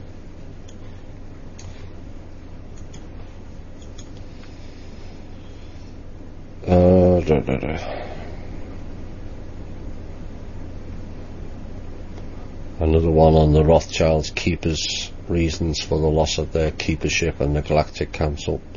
Yeah, their Galactic Council is the Galactic Council of Liars. We're not interested in their Galactic Council. Where are we next? What time is it? The Earth has been under an iron fist for so many thousands of years. I'm interested in when and why the tide turned. That's not very clear whether that's when it started or when it ended. If it ended, the tide turned is because the people started to wake up. The ignorance and zombified state started to collapse. It's really collapsing now. People got fed up of the tyranny. But the other reality is the cabal found out that they were being lied to on a massive scale, and a lot of them decided to change the other way. This is why I keep repeating the line from the 100 series. Where are all the good guys? Their answer is, there is none. They had to create them. And that series, in essence, covers our Earth history. Where the current version of human came from. They only used 100, there was a lot more.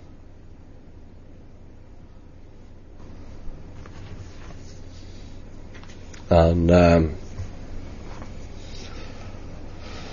it also covers the AI and the battling tribes of people, both on the surface and underground. They portrayed as humans, but they're not. So the tide kind of turned in our lifetime. It's turned a lot more in the last 5 years. And in essence, in under a decade, we've brought a 16,500 year control system to its knees. The head's not removed yet, but it will be. How did we start to get traction on regaining control of our own lives and future? Again, it was just a few who created the need for a better path and a better way. But it doesn't need just the few, it needs the many, and doesn't need necessarily a group think.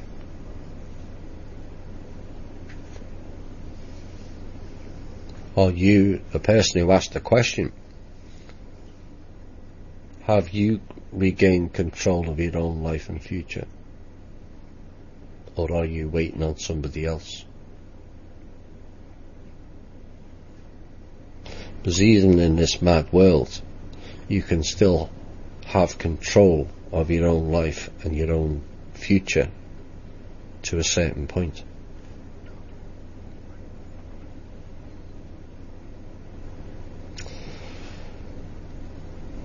Was alien assistance critical? It's not the key component. But yes, they levelled the playing field. They can't assist here because it's not in their role to do that.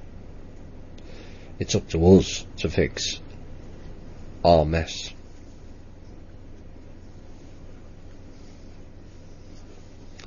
No advanced extraterrestrial group worth its salt will interfere with the problems of the same species. They'll interfere if somebody comes in that is not inherent to this planet necessarily and is cheating. So that's why the Draco are gone. That's why a lot of the others have been told to leave. That's why a lot of the others have been told to fix their mess. That's why Cobra's here. He was on behalf of the Procyon. Or was it Alcyon? Procyon, I think. I always get those two mixed up. They were the guardians of this planet and sold us out for tech. Alcyon. The Alcyon. Thank you. But even he seems to have lost his way recently. And the blue chicken cult. Did key military people switch sides? Yeah. We created the path of good. And they chose to follow. You talk about loss of access to the collateral accounts, but how did we actually take it back? Well, that's already been covered in the previous show.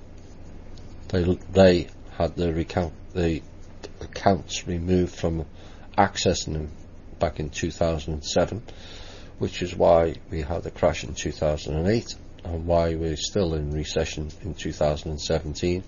And if they don't get their asses into gear, we'll be swinging the lead for another year. Only things will get a lot worse. Not only for us, but for them also, because they have nothing. I doubt it was a small group of people waving Aboriginal law books at them. I'm just amazed that we were actually able to do what you are describing without simply getting squashed yet again, both physically and financially, because you have no belief. Because basically that's what took place. A small group of people decided it had enough. We found out about the treaty and the loophole in it and enacted it. It's not just the cabal who are clever.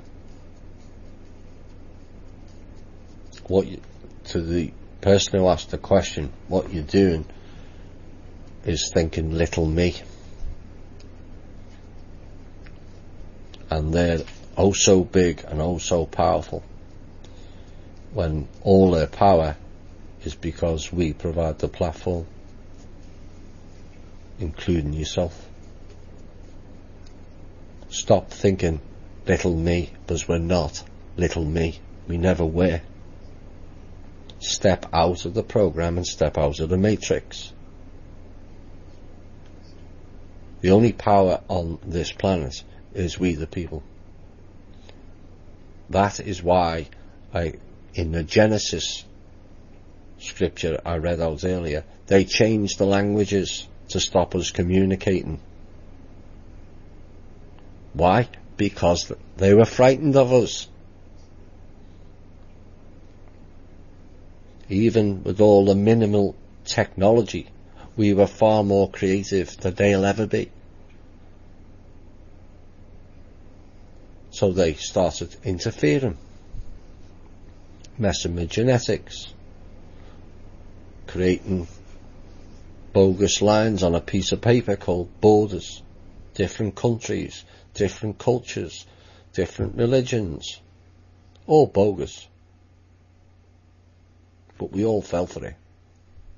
Well, most of us did anyway.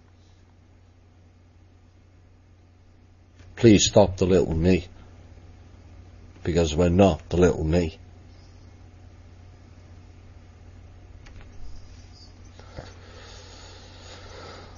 Given that almost all who are going to wake up have done so, what purpose does leaving the psychopaths loose to cause more death and destruction serve?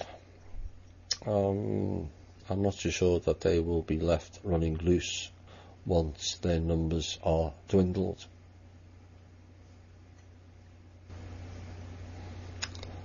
You heard the directive I gave earlier. And it is true. I was aware of it 3-4 years ago. They're going to wipe out the Illuminati first before us. So they're more expendable than we are. So the Illuminati need to get off their self-imposed high horse and join us commoners, because we have the power to fix them and the problem. You don't, clearly. Are the new weapon machines mentioned last week controlled by the white hats, or are we facing another tragedy? Well, I think I covered that earlier. There's something to ponder that may kind of rock a few. But we've been covering certain groups that we thought were good, certain people that we thought were good, and turned out they were not. Now the white hats were running around the internet giving all kinds of intel out, and some of it was rather good. But that's the hook. What many people miss is why they're called white hats. Is there any other particular racist organisation that wears white hats? Because it's the same people. Are the chakras artificial implants to steal your light? I don't know the answer to that question. It's possible. It could be the implants attached to the chakras, not necessarily the chakras being artificial. But I don't really know the answer. That's the best I can give you. Are the 12 tribes of Israel the real controllers? No.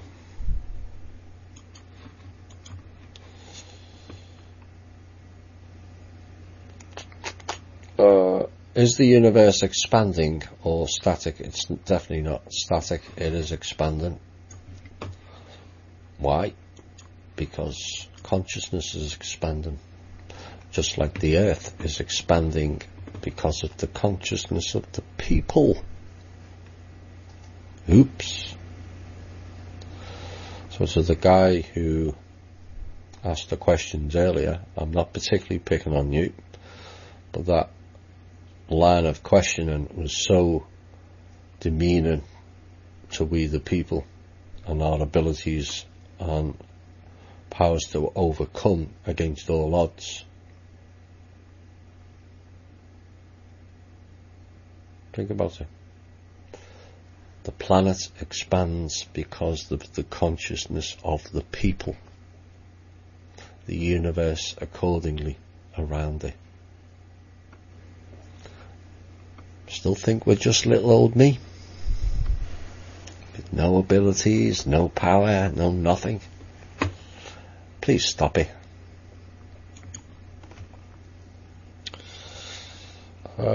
Can you change a baby's sex while in the womb? I've no doubt they've got some sort of concoction. I can't say definitively, but it is possible, I suppose. They've been messing with all kinds. I'll leave that to the last. Alex Jones is getting increasingly futuristic, if it is Alex Jones. Please put a picture of Alex Jones from 5 years ago and one from now. You may see something rather different. Anyway, the entity known as Jones. As the only way I can glom together all his Agenda 2030 ET and other being type info, like the first hour of yesterday's show, how nano AI from chemtrails will be able to take over human brains. Well, it's nothing new. We've been covering that over a long period of time. Randy covered that about 5 or 6 years ago, if memory serves me correctly, so he's only parroting somebody else's info. Do you ever tune in to see what he's spewing, Thomas? No, I don't. He has nothing valid to offer, in my opinion. Each to their own. Normally I yawn, but last night, September the 6th, I made my jaw drop a few times. What percentage do you think is on the mark? And I've got time to, and I can't tolerate listening to Jones either.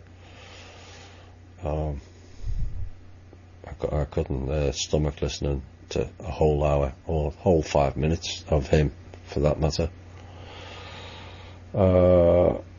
Jones's tech doesn't get interfered with. Go figure. That's what happens when you get $3 million in advertisement revenue. But my favourite dude to listen to, Paul Joseph Watson, has been so censored on YouTube he's left now. Yet there's a lot getting shut down. Maybe we'll find an alternative platform and ditch YouTube and Google AI machines. So I appreciate an op-ed from you, if not tonight, sometime, unless it makes you want to spew another way. Literally, sorry. I just can't tolerate Jones. He's COINTELPRO. Right out of Stratford, with a Mossad agent wife.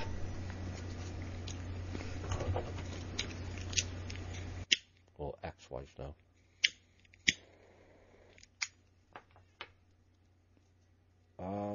These two questions probably go together.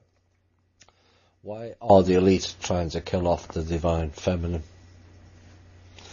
They're not actually. They've killed off the masculine. And I'll explain why in this next question, which will be the last. Thomas, you've let on that the root of our society is matriarchal based. Yes, it is. And that many women of the past preferred mates of ETs over a common human male. Yet that's in the scriptures, in more than one scripture. Catherine the Great, Cleopatra, and so forth. This seems so clear with the destruction and attack of the father figure in today's family. Can you affirm that this was in fact generated by female humans or ETs as a means of conquering humanity?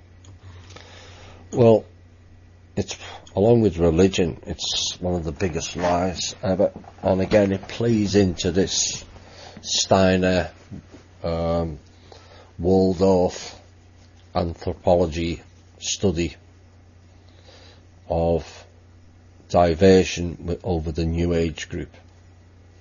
Blavatsky is another one, which then led into Crowley and all the other fun and games that followed, OTO and Hermetic, Golden Dawn, and it just goes on and on.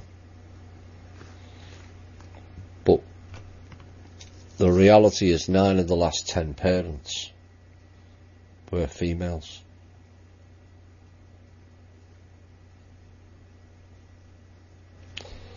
The last 2 are both female. 4 of the last 5 and the last 2 are female. Most of the lead coven members, including one very prominent one in England, are females.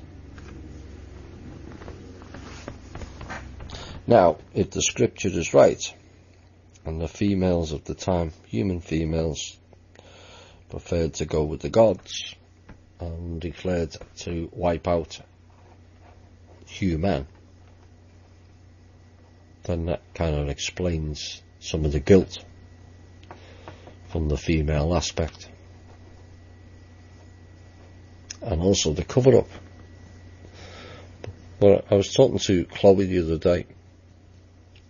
I notice things, perhaps more than others. I observe a lot more.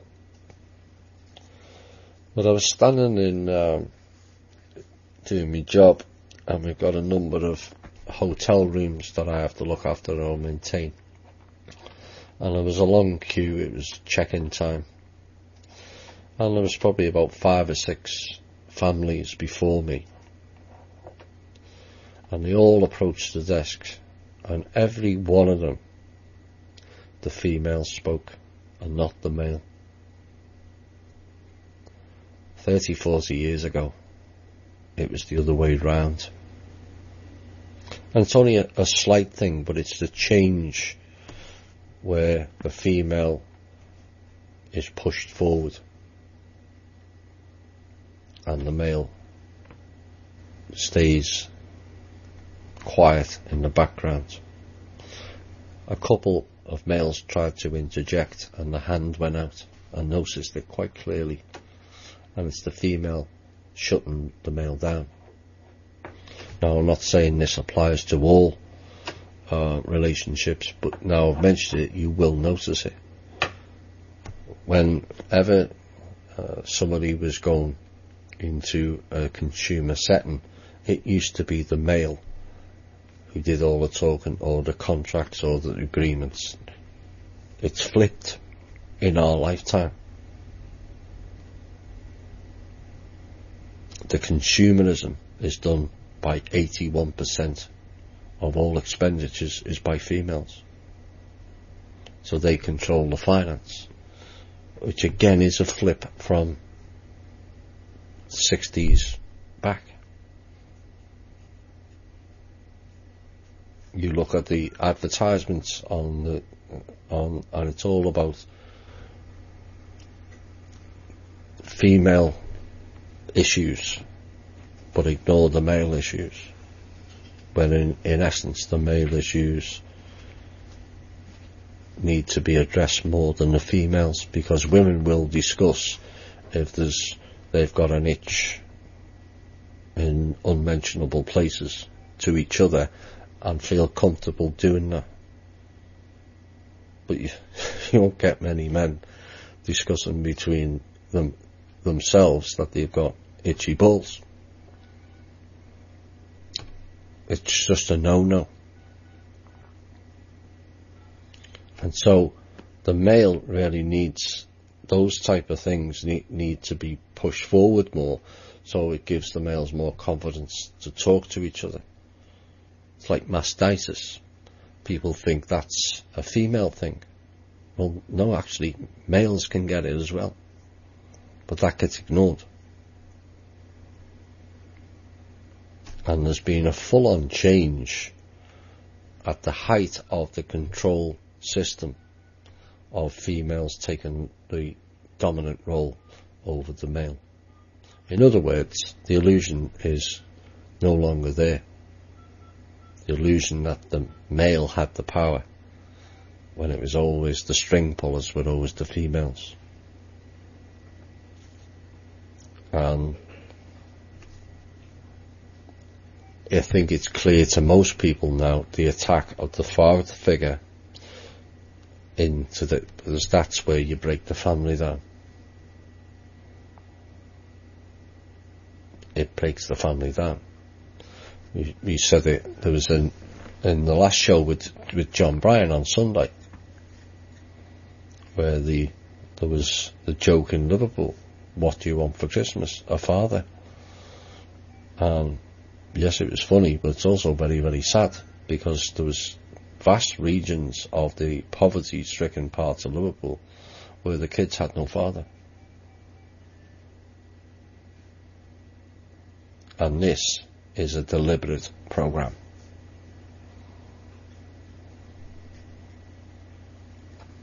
This is now why they're promoting the gay and lesbian thing. If you want to be that, it's fine by me. But just don't turn it into a programme where you are more important than anybody else. It's like the Black Lives Matter. No, all lives matter. I'm sorry, but it does.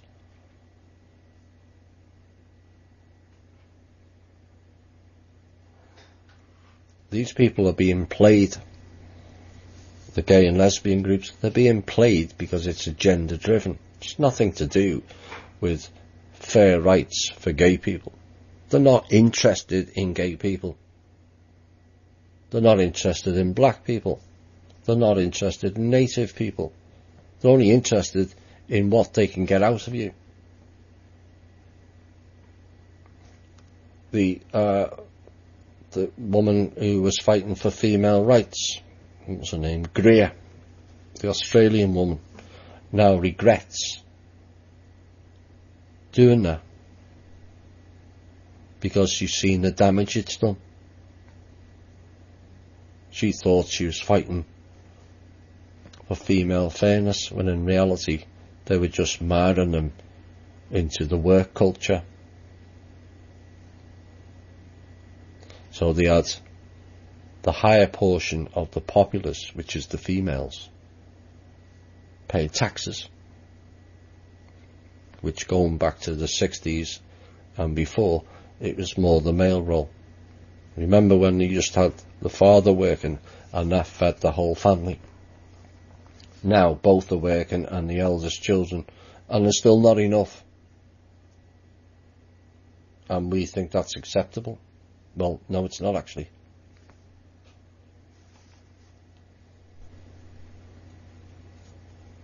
So, it's a programme that's being played on us, that comes into the New Age stuff, the divine feminine and all that stuff, when we've already got it, and it's not worked out too well, has it? Do you think it'll be any better as a matriarchal society? No.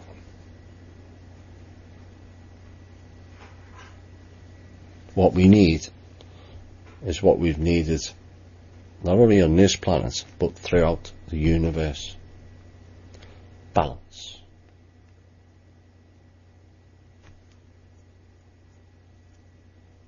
All of us in our lifetimes, have been male and female. So, just because I'm male and saying it's wrong, we're in a matriarchal society, I'm not playing the divide and conquer, because in previous lifetime I was likely a female, and maybe one of the controllers. Who knows? One over the other has gone on for far too long, because it leads to one controlling the other. Just simple divide and conquer. So when it becomes a balanced thing, 45-55, it's that metronome again. So the swing is not too much to pull back to the centre. Then we have the perfect system.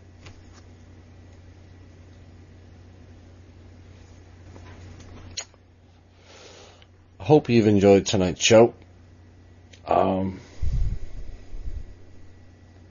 I'll read that next week. A lot to take in. Some things to be concerned with.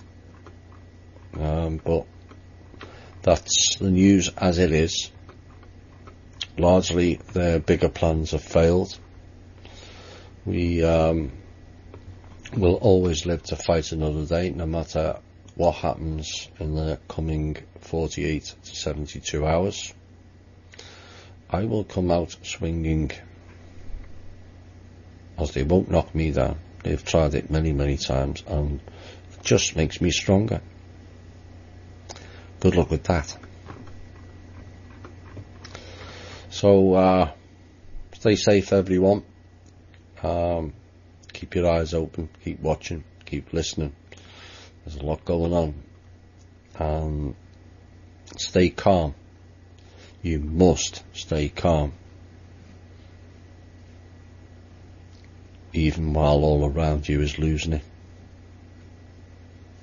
And just stand your ground, as you'll see them all fall.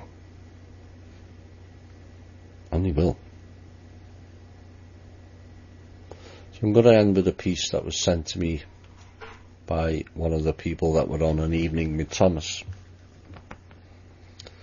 A hero's journey begins with a process of separation or alienation from tribe, following by a series of difficult challenges that the hero must meet alone.